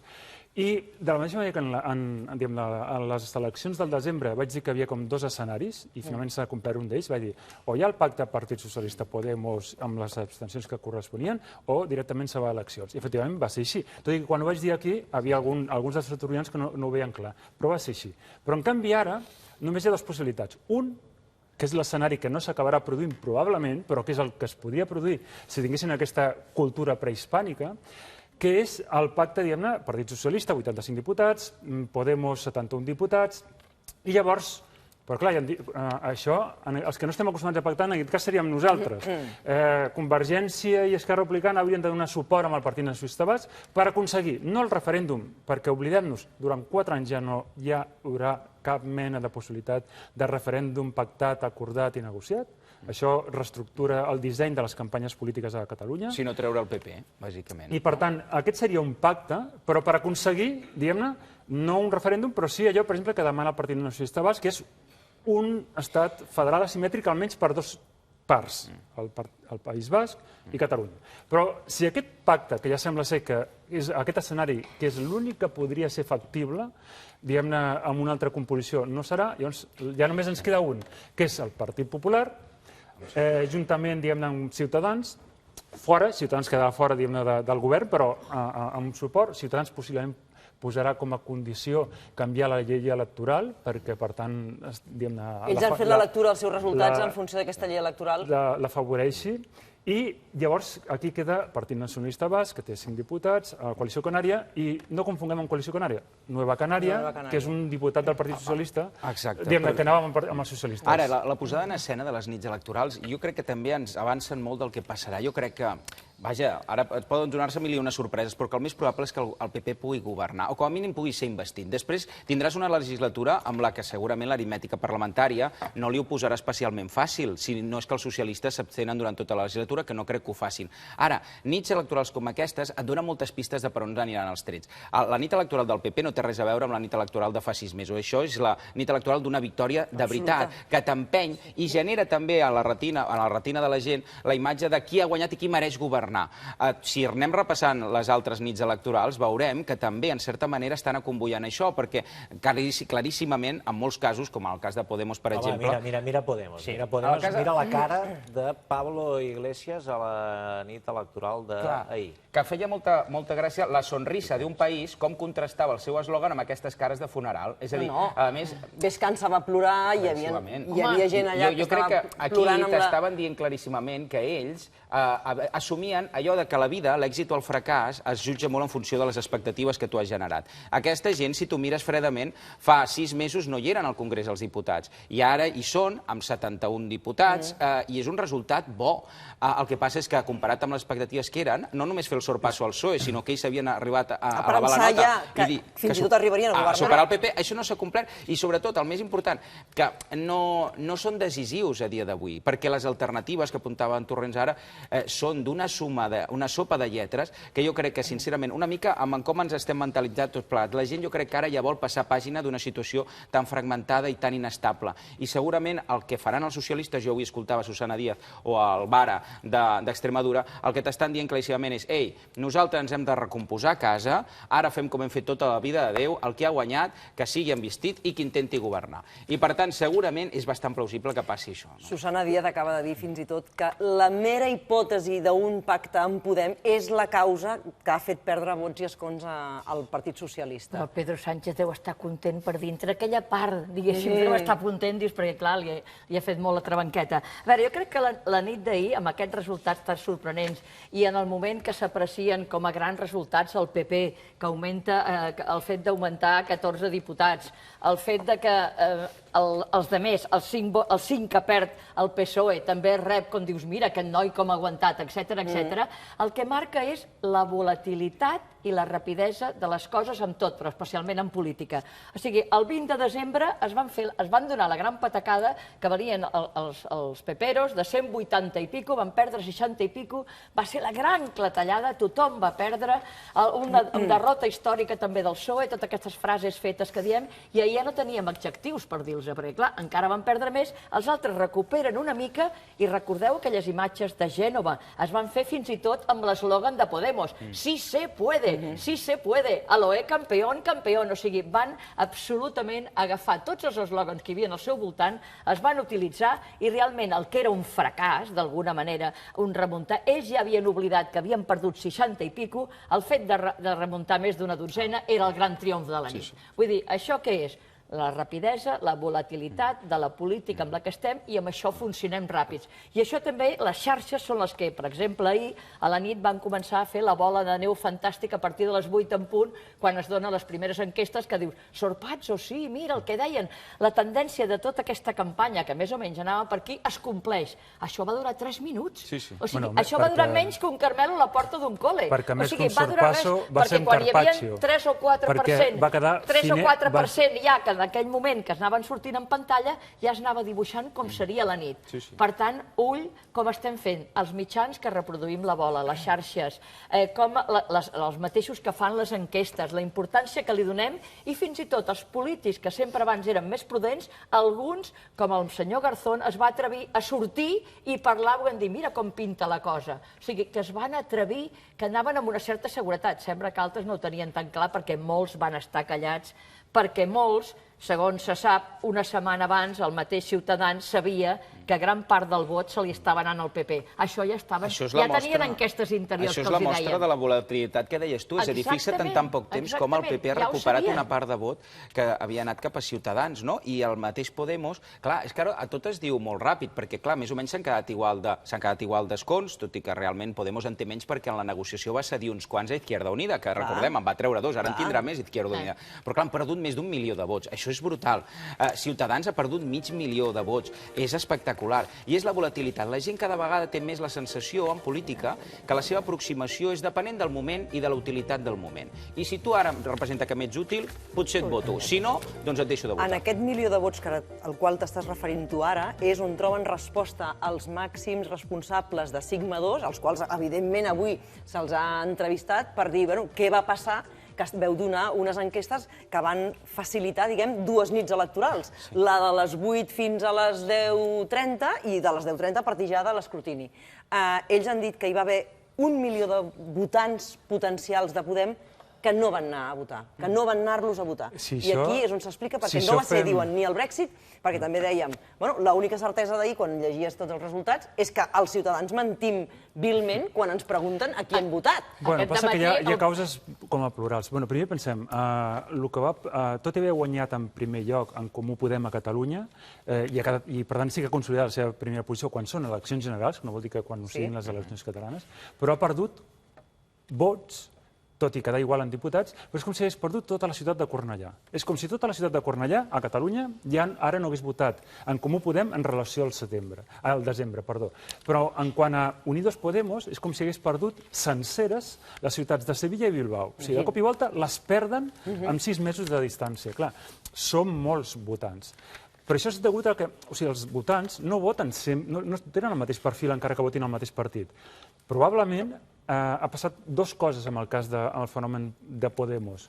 1, els que s'han mobilitzat més en aquestes eleccions són aquells votants del Partit Popular i Partit Socialista amb una qüestió que és l'edat, gent més gran. O sigui, els que han anat a votar menys, sembla ser per coses que ja s'estan analitzant en aquests moments, són votants més joves. I justament el votant més jove de tots aquests partits és el d'en Comú Podem o de Unidos Podemos. I per tant aquest votant s'ha quedat a casa. Però no pel partit o el que sigui, sinó que per l'edat, doncs miren, ja vaig anar a votar al desembre, ja no tinc ganes d'anar a votar. I després hi ha una altra qüestió, que és el votant de Podemos que venia dels socialistes. El votant de Podemos que venia dels socialistes, però que havia estat un votant tradicional socialista, en certa manera sembla ser que s'haurà emprenyat de que no hagués donat suport Podemos ja durant aquest mitjà. Això fixa't que ha pogut passar una banda i l'altra. És a dir, jo que dèiem abans de la utilitat. Hi ha gent que en un moment donat, quan se li obre l'expectativa després de molts anys, que més enllà de PP i PSOE hi hagi 2 formacions polítiques a nivell estatal, Podemos i Ciutadans, que trenquin amb aquest bipartidisme imperfecte que feia possible que fa uns anys digués el PSC, si tu no vas, ells tornen. Com dient, si no t'agrada el PP, vota'ns a nosaltres perquè així evitaràs que es vingui. Ara trencaven. I en les eleccions de fa 6 mesos va haver-hi molta gent, votant tradicional del PSOE i votant tradicional del PP, que va dir, doncs mira, perquè els forcin a canviar alguna cosa, perquè els compensin, perquè no sigui tot el de tota la vida. Jo, votant del PP tradicional, votaré una mica de Ciutadans, jo, votant tradicional del PSOE, votaré Podemos. Quan passen aquests mesos de desori de la gestió dels resultats electorals, no es posen d'acord. Veus coses que et trenquen els esquemes, és a dir, que un votant del PP vegi que ha votat Ciutadans, que pacta amb els socialistes, el desconcerta, i que un votant socialista tradicional que vegi que Podemos aborta la possibilitat d'una alternativa a pacte al Mariano Rajoy, també el desconcerta, perquè diu, si el podíem treure, per què no ho has fet? Per tant, hi haurà votant que s'haurà penedit d'aquest vot i ha tornat, si no a casa, per dir-ho així, entre cometes, PP i PSOE, que en una part s'ha pogut donar, potser ja directament a casa, perquè diu desesperat que ja no hi ha ningú que el representi. En això, Errejón, per mi va ser una de les imatges de la nit.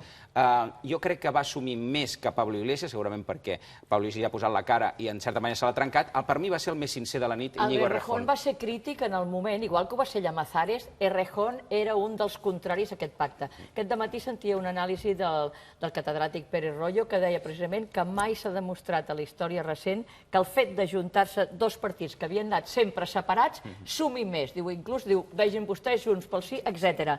Diu, mai s'ha demostrat, i aquí hem perdut el 1,5 milió que no han volgut votar, que no han volgut unir-se a Podemos, que és el votant que era d'Izquierda Unida. Izquierda Unida treu 8 diputats i un senador, si no m'equivoco. O sigui que amb ells li ha anat molt bé, perquè eren 2 l'altra vegada, no?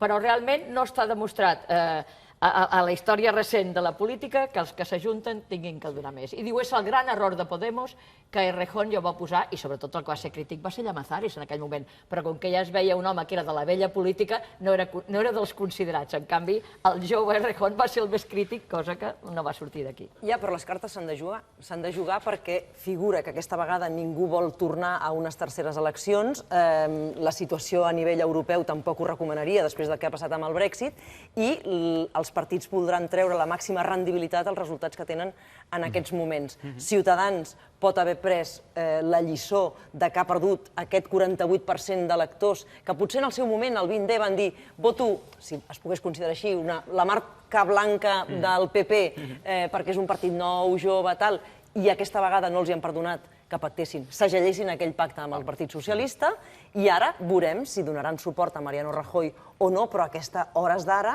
semblaria una de les possibilitats de pacte, el que pugui fer Ciutadans, que no sumaria majoria absoluta. En el cas de Ciutadans, Helena, justament ara li convé donar suport al Partit Popular, perquè així sempre podrà explicar més històricament que va donar suport al PSOE i al Partit Popular, i per tant ell dona suport als dos. Per tant, aquests votants que ara ha perdut, perquè han tornat al Partit Popular, no és que hagin anat a casa, aquests votants han tornat al Partit Popular, seria la manera de dir-los, bueno, mirin, mireu, fem les dues coses.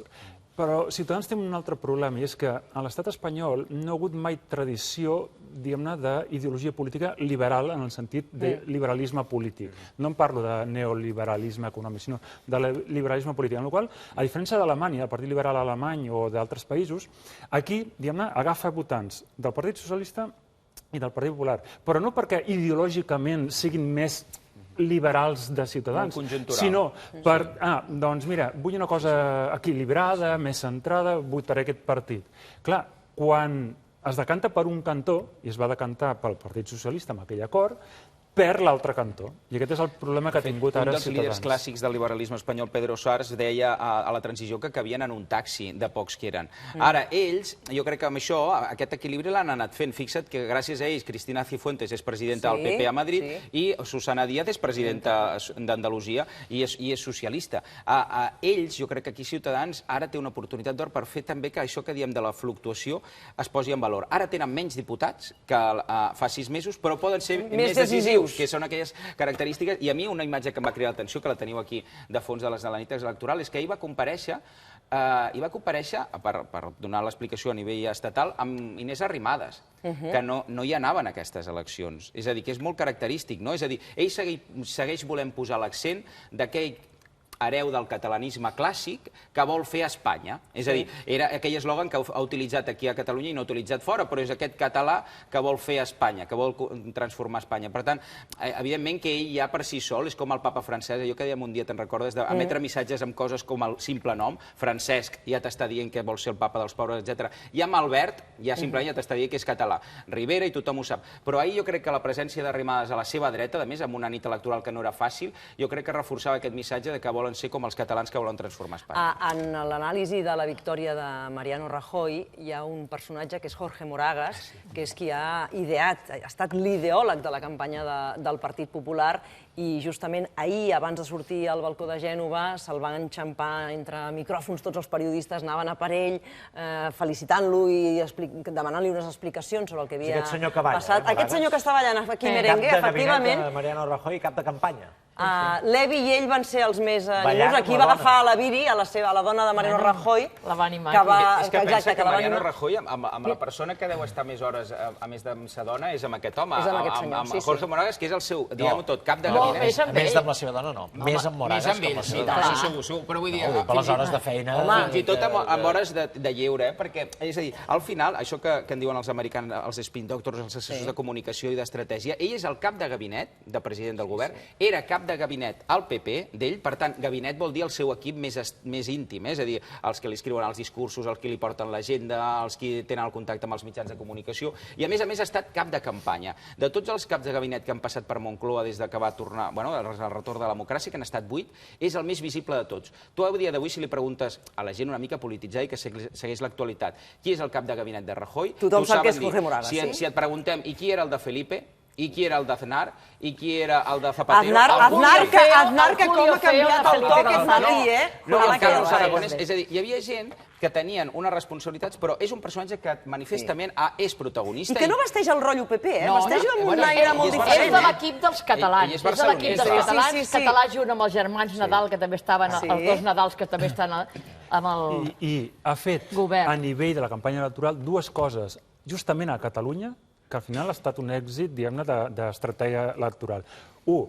Ha guanyat el diputat de Lleida prenent-li als socialistes i fent venir a Rajoy a Lleida expressament, quan els socialistes que havia de venir el Pedro Sánchez finalment no va anar, o sigui, els socialistes van cometre un error de campanya electoral i ell, en canvi, la va encertar.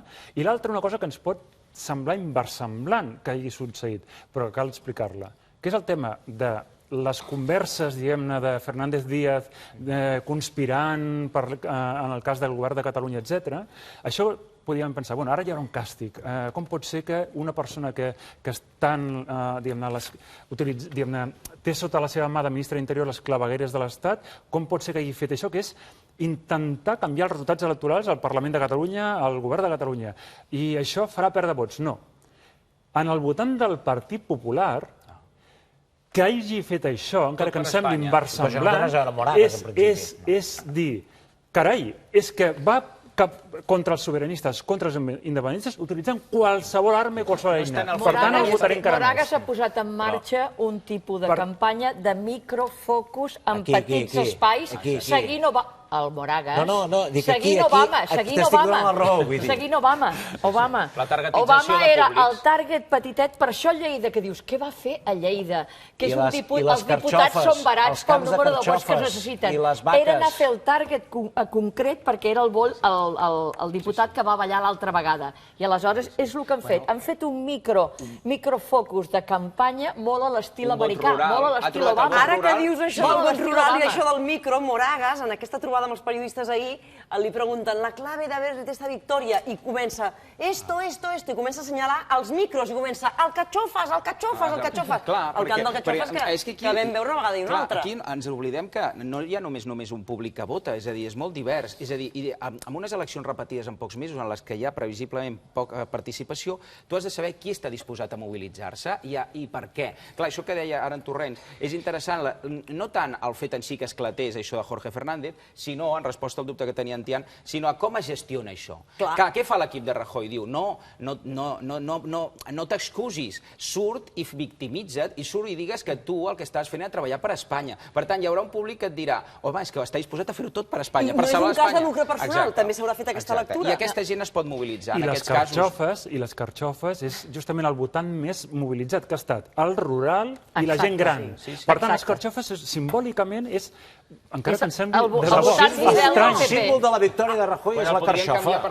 És la campanya de la carxofa. Bé, la campanya de carxofa i no sé si la idea és de Moragas també, que és l'andando rápido. L'hem vist al començament, però s'ha fet cèlebre, molt efectiu. Que hi ha gent que diu que funciona perquè la gent gran camina ràpid, també. De fet, ja heu vist, no?, aquesta espècie de meme que ha sortit. Fixa't que tradicionalment sempre, els americans sempre van una mica per davant de tot això, s'intenten annexar a la imatge d'un líder, d'un estadista, a l'esport. És a dir, els valors de l'esport són bons si s'annexen... Obama juga a bàsquet, Rajoy anda ràpid.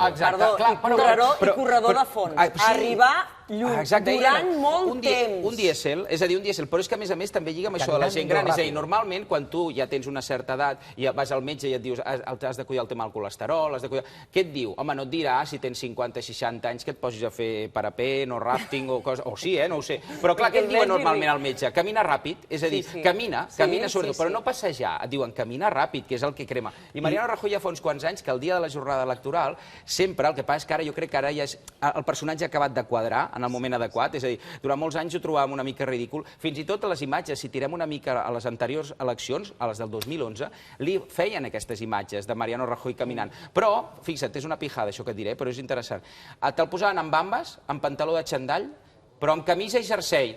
I llavors dius, ara ja l'han polit, ara ja va d'esport de veritat. És que, Toni, d'aquesta fragilitat han fet la fortalesa de Mariano Rajoy. És a dir, de l'home que camina amb un xandall que potser està allà penjat a l'armari, que no lliga, que no és gens modern, amb el que tants ciutadans s'identifiquen. A l'home no estrident, disciplinat, que no corre tant. Aquests 6 mesos ha estat l'home que ha anat veure-les passant totes. Totes, no estrident, caminant, i ha arribat fins al final. I allà estava seriós. I el que seria la neurociència aplicat a la política, és a dir, la neuropolítica, justament és la neurociència aplicada a la política. Llavors, és precisament això, és a dir, el caminar de pressa estàs transmetent un missatge subliminal, o sigui, no explícit, sinó implícit, de gent gran. La gent gran, diguem-ne, la majoria no corre de pressa, sinó a poc.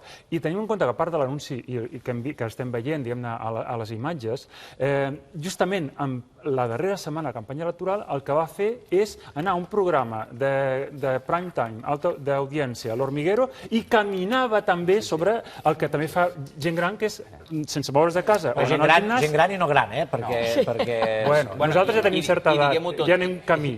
I gent gran de fora de Catalunya, perquè jo crec que si una cosa transmeten aquestes eleccions és que el mapa polític català és totalment diferent al de l'espanyol. A veure, la gent gran camina igual a fora de Catalunya que a Catalunya. Sí, però la gent gran llavors a Catalunya té altres opcions a votar. Té altres opcions a votar, ho dic per això, vull dir que això ha tret a un públic que no tenia alternatives. No, aquí a Catalunya ha tingut altres opcions per votar, jo crec que tenen altres coses. Hora de caminar, la gent camina igual aquí a la Xina Popular. Això diria el Josep Lluís. Per tant, a lo tonto, després de guanyar el 2011 el 20D i ara guanyat, ja portarà uns quants anys i diguem que... A lo tonto, el senyor Aznar per poc no li agafa un infart avui. Amb aquest discurs que ha fet avui, amb un discurs que l'havia de felicitar i el felicitava així. Bueno, se l'ha de felicitar perquè... Mala cara la fa en general, però avui tenia un plus de mala cara. L'ha agafat amb els pipís al ventre.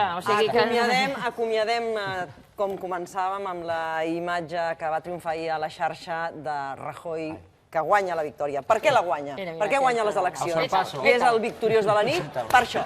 Aquí ho deixem. Xavier Torrents, Núria Ribó, Toni Aire, Tian, gràcies. I de seguida, les paraules en ruta des de Vilafranca del Penedès descobrirem com parlen i començarem una setmana plena de bons vins i de gran música, sobretot de jazz.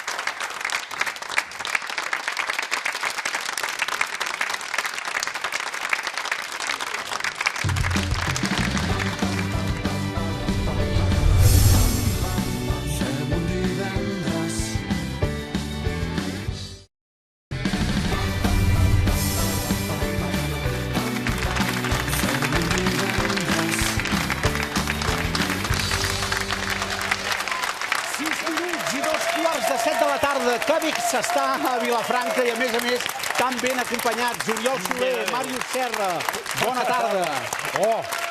Escolta'm, quina alegria després dels resultats electorals, tu. Hi ha una joia penedesenca aquí, una cosa. Què hem de fer?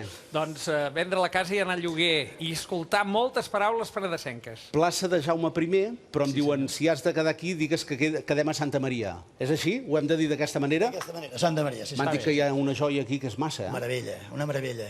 Aquí sota la cripta Magadet tenim... Quan diem sota la cripta vol dir... Sí, just a sota. Ens queda més cap a la part del campanar. Entres i patapam, sí. Més a sota. Josep Llimona, un escultor molt maco, Barcelona. Tots els polítics, els que entren i els que surten, es fan la foto davant del desconsol. I dius que a Barcelona també n'hi ha una, que tothom es fa fotografies, petita? Sí, una merda allò, al costat del que tenim. Bé, home, tampoc això. No té res a veure allò amb el que tenim aquí. Aquí tenim 7 figures precioses, de mida normal. Deuen ser, doncs, no sé, 4 o 5 tones de marbre blanc de Carrara, preciós, que van comanar un mossèn d'aquella època perquè ho fes en Josep Llimona. I en Josep Llimona venia ja d'estar a París, que es va polir, i va explotar la seva ternura amb l'escultura, amb aquesta figura. I a partir d'aquí es va ser demanat perquè fes moltes escultures, es va dedicar molt als cementiris, a àngels... Perdona'm una cosa, has vist que quan has presentat la rivalitat en Barcelona se t'ha aplaudit a Vilafranca, eh? Sí. Això és un clàssic. Ho anirem trobant aquesta tarda, Màrius, això? Jo crec que sí, eh? Jo crec que sí, perquè aquí hi ha molt de sentiment de la gran vegueria. Doncs a veure si es nota, a veure si es nota. Hombre. Per tant, jo vull començar amb una paraula que gairebé la sé. Boi. Segur que estàs pensant en la Sabrina. Sí, és de la meva època aquesta. T'he llegit el pensament.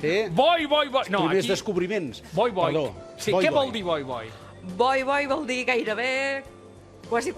Posem un exemple, va. Quina hora és ara? Boi, les 6 o les 7? Mira, ho tens aquí.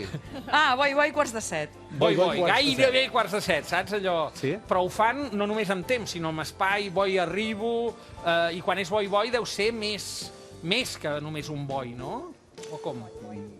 Doblat, no? Boi, que hi ha 300, 400 persones aquí. Exacte. Més o menys. Sí, perquè n'hi ha perquè s'amaguen, eh? Exactament, sí. És que tenim el sector sol i ombra. I el sol, i la zona ombra allà, que m'he passat mitja hora dient, va, sisplau, veniu a aquesta banda. Fins i tot la zona de sol ha aplaudit a la zona d'ombra perquè s'animessin a venir cap aquí. No hi ha hagut manera. Boi han estat a punt, però no. Al final s'han quedat allà. El que aniria molt bé per la zona sol és que poguéssim trepitjar algun d'aquests. Un pèlag. Un pèlag? Un toll d'aigua. Un pèlag, sí. Faríem, xipollejaríem. És una paraula sàvia, pelàgica, però aquí és viva. Sí, pèlag, que vol dir mar, però aquí ho diem amb els tolls d'aigua quan plou, sempre hi ha pèlags, i els nens hi juguen. I s'ho passen la mar de bé. Ara, la que més m'ha inquietat, t'he de dir que no sé si el desconsol d'en Llimona davant d'aquesta paraula quedaria desconsolat o no, però que fos viva una paraula com mar seca. Mar seca? Genial perquè això és molt típic d'aquí, d'aquesta zona de Vilafranca i l'Alt Penedès cap al baix ja quasi no es parla, és molt típica d'aquí. I què vol dir? La mar seca és l'esquelet, és una mar seca. Ens ve de mort seca, suposo que ens venia d'allà, i és molt típic d'aquí. Aquell esquelet penjant, que és una mar seca. És genial, això. La pregunta és, per Vilafranca en trobeu molts d'esquelets penjants? Sí, Déu-n'hi-do, sí. Ens agradaria tenir-ne alguns més, eh? Tenim una llisteta feta, eh? Sí, el dia que tinguem la pòssima per poder-ho fer. Que patirem. Una mar seca. Un moment. Pots dir, està fet una mar seca, que vol dir que està fet un secall. Molt prim, no? Molt prim. Tu i jo no seríem mar seca, segur, eh? No, mar seca no, estem de bon veure, naltros de bon veure. Boi, sí. Boi. Molt bé, si vas pel carrer i trobes una mar seca, potser et podrà torbar. Si em torben, què passa? Què passa si la torben? Que arribo tard, m'estic entretenint i arribo tard. És a dir, jo què sé, m'he trobat a la Maria i per això m'he torbat. Per tant, m'he entretingut, m'he endarrerit. Els de la grada també hi podríeu participar, si teniu alguna cosa a dir. Ja ho direu, per això. Diuen, no, i tant, però de moment res. Estan a favor de tot, eh? I ara més que ho estaran, perquè ara no ets de Vilafranca, del Penedès, sinó Oriol Soler. Primer, un clàssic d'aquí, que em consta que estimen molt la festa major. Si no has anat a l'Empalmada i les matinades de la festa major. Primer l'Empalmada. Això de l'Empalmada, què seria? L'Empalmada és la nit del 29, que empalmes 29 d'agost. 29 d'agost, I aleshores empalmes tota la nit fins l'endemà, que són les empalmades, les matinades, que aleshores surt la processó amb les gralles i van per diferents barris i els diferents barris ofereixen esmorzars. És a dir, s'uneixen els que han estat de festa durant tota la nit, els que es lleven d'hora, i tot això combinat amb les gralles, els tabals i també els coets, no, suposo? Festa grossa. Està bé. Clar, aquí ara hem d'afegir un concepte que és el dels administradors de la festa major. Perdona, Oriol, perquè aquell senyor em crida. Espera. Perdó. Aquesta joventut, diuen ara, l'empalmada sortia a les 7 del dematí i des d'aquí la Rambla es tirava per la Palma, per la Parellada, pel carrer de la Font, l'arrabal de la Font, el carrer dels Ferrers, la plaça de la Constitució, plaça de l'Oli, Jaume I, Santa Maria i l'Ajuntament. I allà acabàvem la nostra joventut com jo era un criu. Això era l'empalmada que es feia. Ara s'ha canviat, ara surten de diferents puestos. Però l'antigament era aquest sistema, aquest retorn. D'acord, però vostè a la seva època no es passava tota la nit de festa. Collons, i tant. Val. Jo entenia que vostè es despertava a les 7 i feia tot aquest recorregut. No. Però l'empalmada, és a dir, l'empalmada, molt bé. El dia 29, al migdia es fa la tronada. A la tarda, llavors es treballava. Jo parlo de la meva joventut. Ara també no fotem. El que pot, vull dir. Treballava a la tarda. Després, a la nit, a les 10, el castell de foc. Ara es tira a les 12. No sé per què. Massa tard, tu. Però llavors es tirava a les 10. Llavors anàvem al cine. Després del cine ens estàvem a la Rambla, que hi havia unes cadires de ferro, a esperar això, a les 7. I els 3 dies de la festa jo no anava a casa a dormir. Només anava a menjar. Només menjar? Esclar, a dormir no podies ser tot arreu. Torno a preguntar, només menjar? Una miqueta de festa i d'aquella primera noia que coneixíem també tot això jugava? Home, sí, però no. Poca cosa. La festa major era la festa major per nosaltres, la joventut. Deixa't estar de rotllos, home, no? Sí. Vull dir, de rotllets. Doncs això és com es feia l'empalmada. I ara venia a preguntar-li, ja que m'ajudes tu, jo ho he intentat 35 vegades. No, li venia a preguntar, un palandeco? Què seria fer el palandeco? Home, jo en palandengo havíem dit... és un palandengo, un desgraciat. Jo pensava que era el que lligava. No. A la meva joventut... Vaig a preguntar en aquella banda... Penseu que ha canviat tot això, Ha canviat. Pot ser que hagi canviat fins i tot el concepte de la definició de la paraula. Un moment, que pregunto allà. M'has dit la paraula quina? Palandeco. Palandeco, què seria? Palandengo? Palandengo. Potser té raó aquest senyor, però jo sempre tenia entès que és aquest el que normalment el sogre li diu, el futur sogre li diu el que festeja la filla. La meva filla va amb un palandengo, no? O sigui, és una mica el que deia ella, Però arribaria a tractament de desgraciat. És un terme una mica despectiu, sí. Estem d'acord, Sí. Bé, Oriol, més. Vinga, dèiem que hi havia el concepte dels 5 administradors de la festa major, que és important, ara t'ho explicaran, però aquí afegim el no ets de Vilafranca si no saps on viu Sant Fèlix durant l'any. Fem els 5 administradors primer. Va tot una mica lligat. 5 administradors, què seria això? Què he d'entendre? Són els que administren la festa major de Vilafranca del Penedès, la més típica de Catalunya, la festa més gran que ha parit aquesta terra. Genial. I cada any són 5 persones diferents que nombra l'Ajuntament i que són els encarregats de triar les colles castelleres, són els encarregats de triar les actuacions musicals, i el Sant Fèlix és l'únic sant que només està 9 dies a dintre l'església. És l'únic sant que a casa seva hi està poquet, perquè la seva casa real és la dels vilafranquins, a la casa dels administradors. Els administradors. Sí, i es va passant de determinats mesos a cada una de les cases dels administradors. Has estat mai administrador? No. És un orgull ser-ho. És un gran orgull. Però t'ha de triar l'alcalde. T'han de triar, sí, no hi arribem. Algú d'aquí ha estat administrador? Ha estat Pregoner, però clar, seria destapar-lo molt perquè aquest senyor l'hem de descobrir encara. Encara no direm per què. M'estàs dient que administrador no ho ha estat ningú d'aquí? A la zona ombra tampoc? Ningú administrador? Un administrador. Van buscats, què ha passat? El seu pare, a veure, aquí. El pare. Sí, el meu pare va ser administrador. Li devia fer una il·lusió que és massa. Sí, molta. I Sant Fèlix va entrar a casa? Sí. I el teníeu allà? Sí, al menjador. Al menjador? Sí.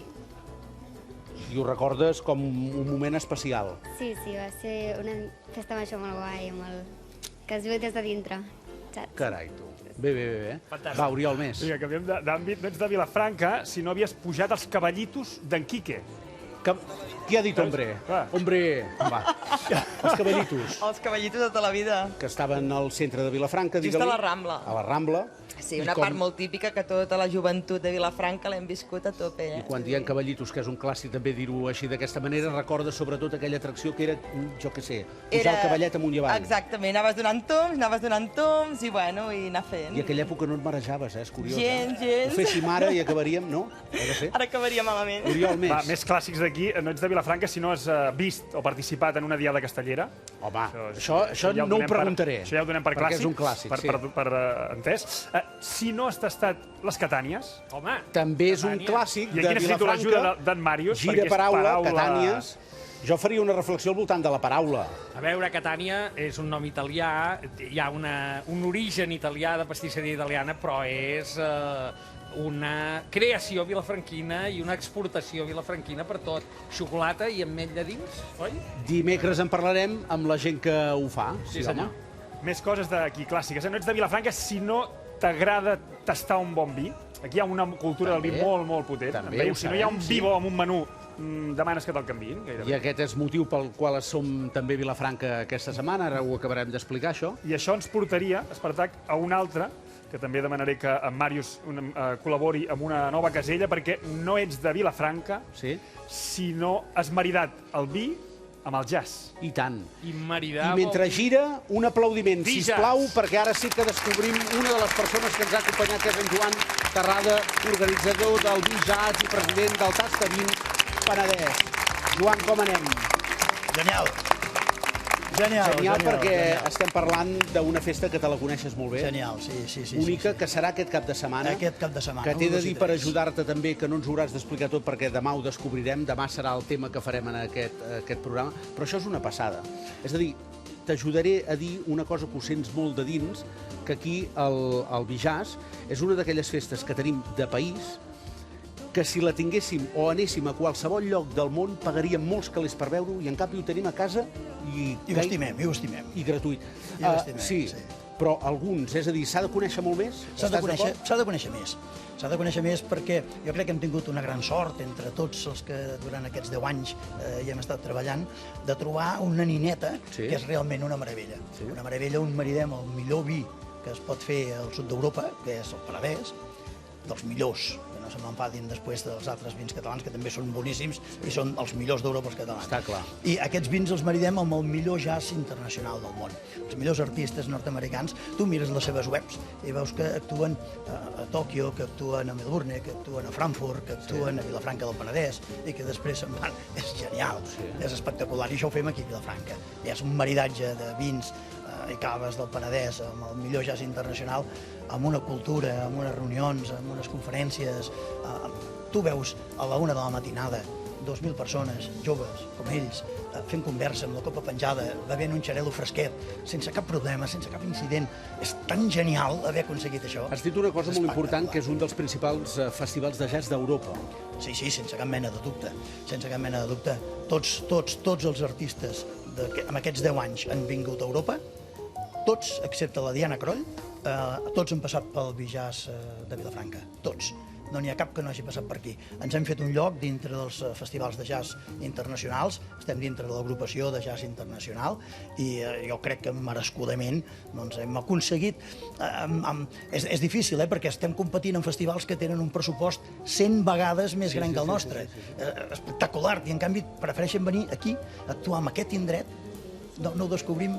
Ho deixem per demà? Demà ho acabarem de descobrir, però sí que els hi podem dir que això serà de divendres a diumenge. De divendres a diumenge. El 1, 2 i 3. I avui us ve veure el president de la Generalitat. I avui tenim el molt honorable Puigdemont, sí senyor. Avui el molt honorable president ha acceptat ser membre d'honor dels Tastavins, i l'honor és nostre, que vagi acceptat, i avui amb un sopar que farem al casal, que serem quasi 300 persones, celebrarem aquest maridatge del president amb els Tastavins. I teniu Creu Sant Jordi? que acaba de rodonir-ho tot. I això ja és el que comentava. Això és la bomba. Ja està. És a dir, ja està. Ja puc morir. Aquest any celebrem 50 anys dels Tastavins. Fem un concurs de vins des del primer any, 50 anys de concurs, el més antic de tota Europa, sense cap mena de dubte. Portem 10 anys de Bijars amb un èxit aclaparador de visitants, de vins, de tastos, de maridatges, i a sobre et donen la Creu de Sant Jordi. Ja em puc morir.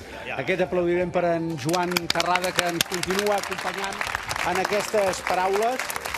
Seguim girant. Escoltem el Bijars i aquí van com una moto. Doncs no.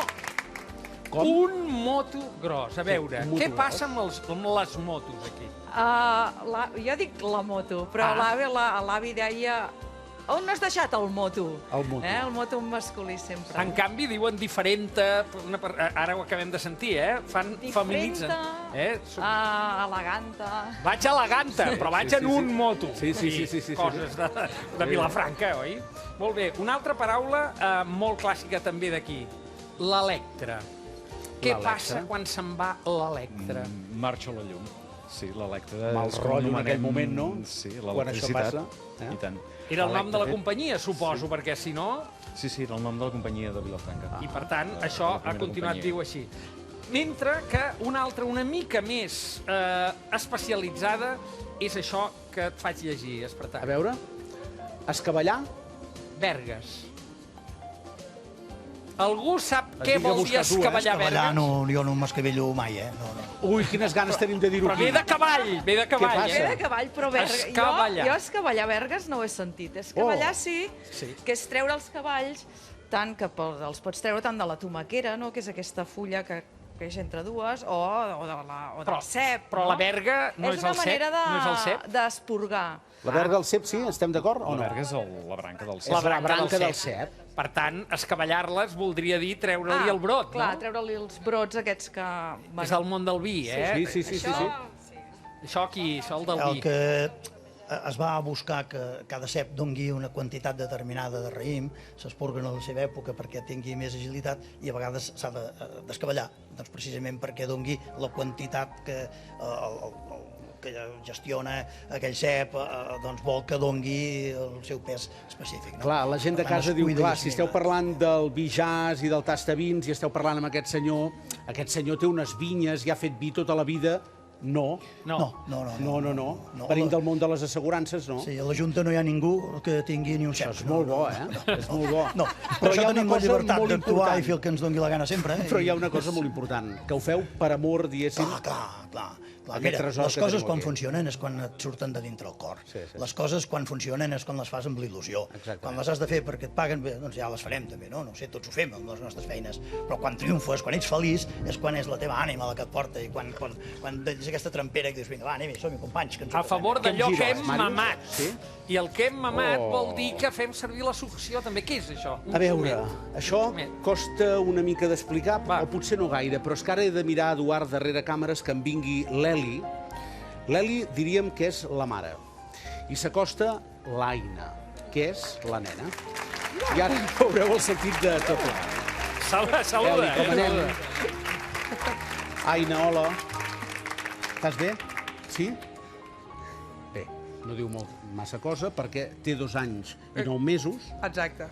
A veure, ara ens hem de fixar en aquelles figures que tenim allà al darrere. A la dreta hi tenim la gallina ballarica. Representa una de les 4 varietats de la raça Penedès, la gallina aperdiuada. Se li atorguen els atributs de proximitat als nens, dolçor i sentiment maternal i apareix per la Fira del Gall, això és el desembre. I al costat hi té el Tomassot. El Tomassot va néixer el 1998, van sempre junts aquests dos, és un gall negre del Penedès, i aquí hem d'explicar la vostra història i què hi feu aquí. M'ajudes, Eli? T'ajudo. A veure. Normalment el xumet, per deixar-lo, sempre s'ha de buscar una excusa. I aquí tenim l'excusa de la ballarica. Normalment, com que surt per Nadal, llavors als nens en principi se li atorga el que és el xumet i aquí desapareix el tema, en principi. Val. I ara, aquesta tarda, què és el que estem fent aquí tots 3? Bueno, intentarem que l'Aina el deixi. Deixaràs? Aina, què has de deixar? El Pepe. Què és el Pepe? Què és el Pepe? El Pepe vet. És el xumet, el Pepe és el xumet. El Pepe és el xumet. Val. Per tant, ara deixaràs el Pepe... Sí. On te'l tens, el Pepe? Aquí, el mural. Aquí. Aquí. I el deixaràs per sempre, ja no tindràs més Pepes. Sí. Com no? Però en tens més? Sí. Però què vols dir en tens més? Si li donem a la gallina ballarica ja no en podem tenir més. No. Estic creant un trauma que és massa. Fem una cosa, podem fer una cosa, anem a publicitat, intentem solucionar aquest tema d'aquí un moment. Perfecte. Sí? A veure si l'entrega o no l'entrega. Anem a publicitat, tornem de seguida. Fins ara.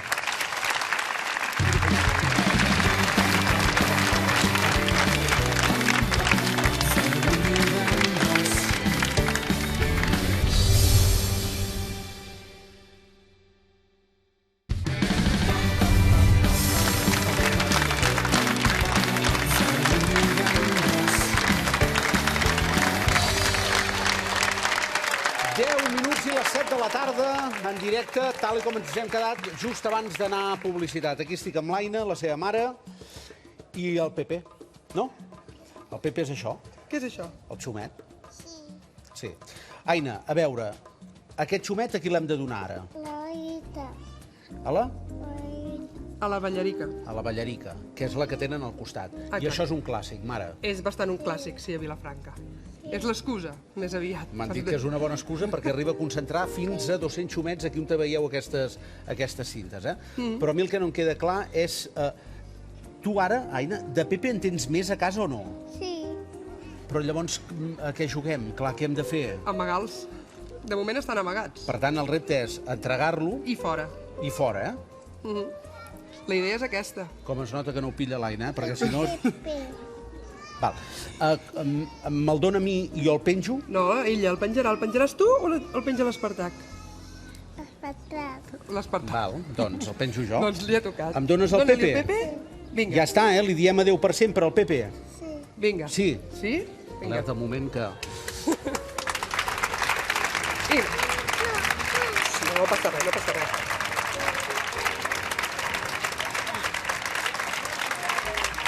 Mira. Ja està. Fem un besit a la Ballarica? Un petó a la Ballarica o no? Fa una mica de por. Adéu. Aquelles coses. Una pregunta. T'ho dic per temes personals, eh? Té 2 anys i 9 mesos. Sí. És el temps màxim? És a dir... Bueno, n'hi ha que T'ho pregunto per casa, què hem de fer? És feina, eh? Sí? És feina. Però el que no seria normal és que la meva filla deixés el Pepe als 15 anys, no? Espero que no. No. En principi no. A 3 anys jo crec que és bona edat. N'hi han de més que ho fan abans i n'hi ha que més tard. Però en principi és una bona edat. Aina, me'n vaig. Moltes gràcies. Ara ja s'ha acabat, eh? Ja no hi ha més Pepes. No? No? De moment no hi ha disgust. Deixem-ho així per no emmerrar-nos. Sí. Que vagi molt bé, un petó. Guapa. Adéu, gràcies. Uau! Clar, deixa'l tu, si estàs acostumat. Bueno, escolta'm... No és fàcil deixar el Pepe. No, però ho has fet molt bé perquè ja es veu que tu amb aquestes coses hi tens molta mà. Ets una joia. Sí, ets una joia perquè ho dius ara això, tu? No, per res, perquè aquí tinc unes joies amagades, també. Doncs aplaudiment per l'Albert i l'Irina. L'Albert és el director de l'Escola d'Art Municipal L'Arsenal i la Irina, alumna d'aquesta escola. Benvinguts. A veure, en Màrius, Albert s'ho ha fet jugar bé amb la joia, però què té a veure joies i Vilafranca? Comencem-ho a descobrir, perquè si hi ha aquesta franja negra aquí davant de la pissarra és perquè farem desfilada ara de joies, eh? Home, la primera cosa que tenim a veure és que a Vilafranca hi ha la millor escola d'art de Catalunya. Bé. Per ser discret.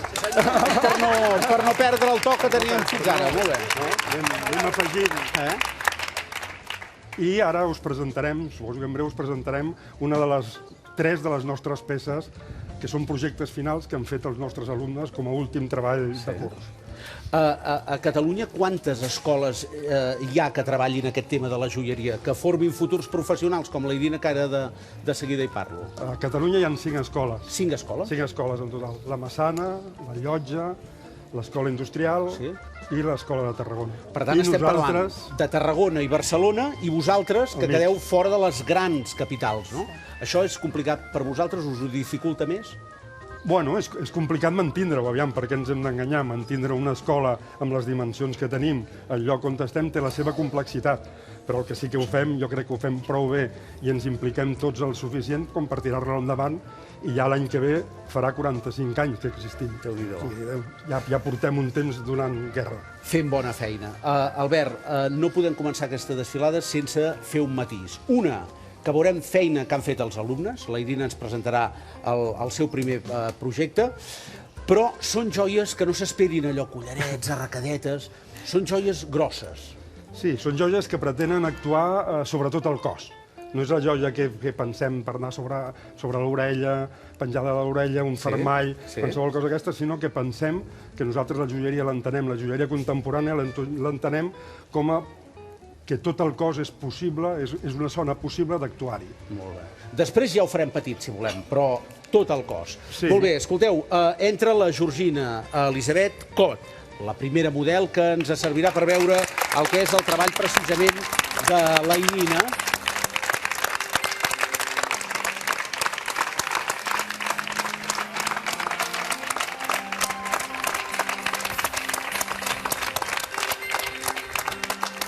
Anem cap allà? Us poseu a l'altra banda.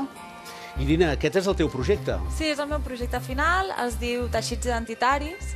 Volia fer una reflexió sobre la identitat, perquè crec que he fet una recerca i l'ésser humà, un dels mitjans d'expressió que té és el cos.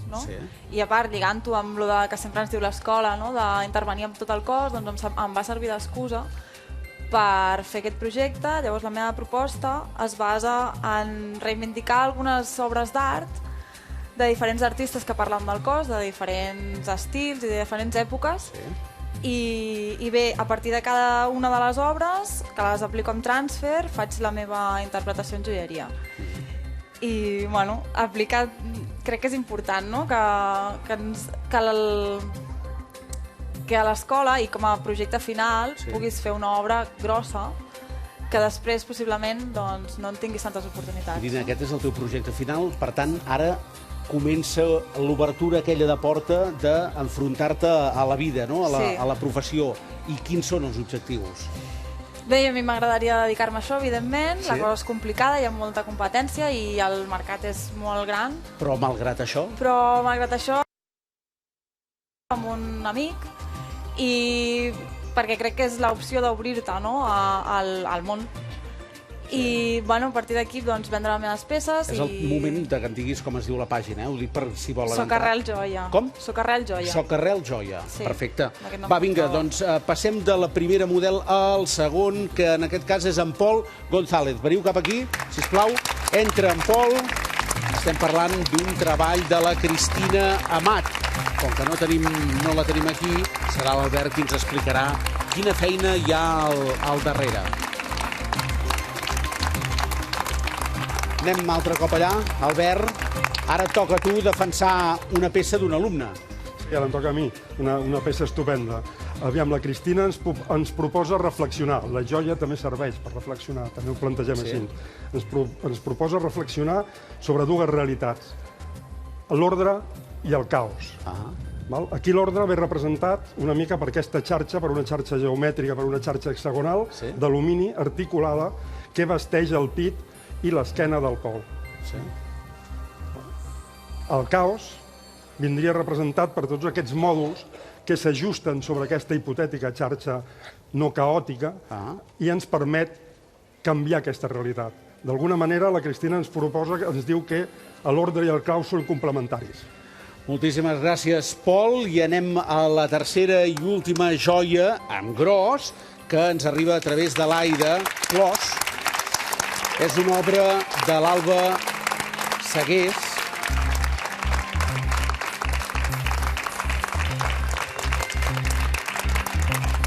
I serà l'Albert també que ens hi posarà ordre. A veure. Bé, aquí, com podeu veure, l'Alba presenta una sèrie de teixits que suren al voltant del cos. Suren, però no l'acaben de tocar. Això és possible mitjançant unes petites, unes febles estructures que, com veieu, van ancorades a la cama i al braç de l'Aida i ens permeten tensar aquestes teles, aquests teixits. hi ha una peça, potser la peça més important d'aquest projecte, és just la que no es veu. És just un botó que permet, fa possible que l'estructura i la tela s'encaixin. Aquest aplaudiment per l'Aida. M'agradaria que entrés en Pol i també la Georgina. Amb aquesta imatge també Màrius, Oriol, dir que és normal i habitual els dilluns. Per cert, felicitats a l'Escola d'Art Municipal Arsenal per aquesta feina i continuar fent història, que porteu molts i molts anys. Oriol, normalment els dilluns fem repàs de les fotografies. Avui us hem de dir que no ho farem perquè no ens queda més temps. Ho fem demà i diem qui és el guanyador d'aquest viatge a Andorra amb entrada al Cirque du Soleil. Et sembla bé? S'acumula el sorteig. Màrius Serra, moltes gràcies. I gràcies a tota la gent que ens heu acompanyat aquesta tarda a Vilafranca del Penedès. Per tant, demà molt més des de Vilafranca, però també des de TV3. Demà farem un nou divendres.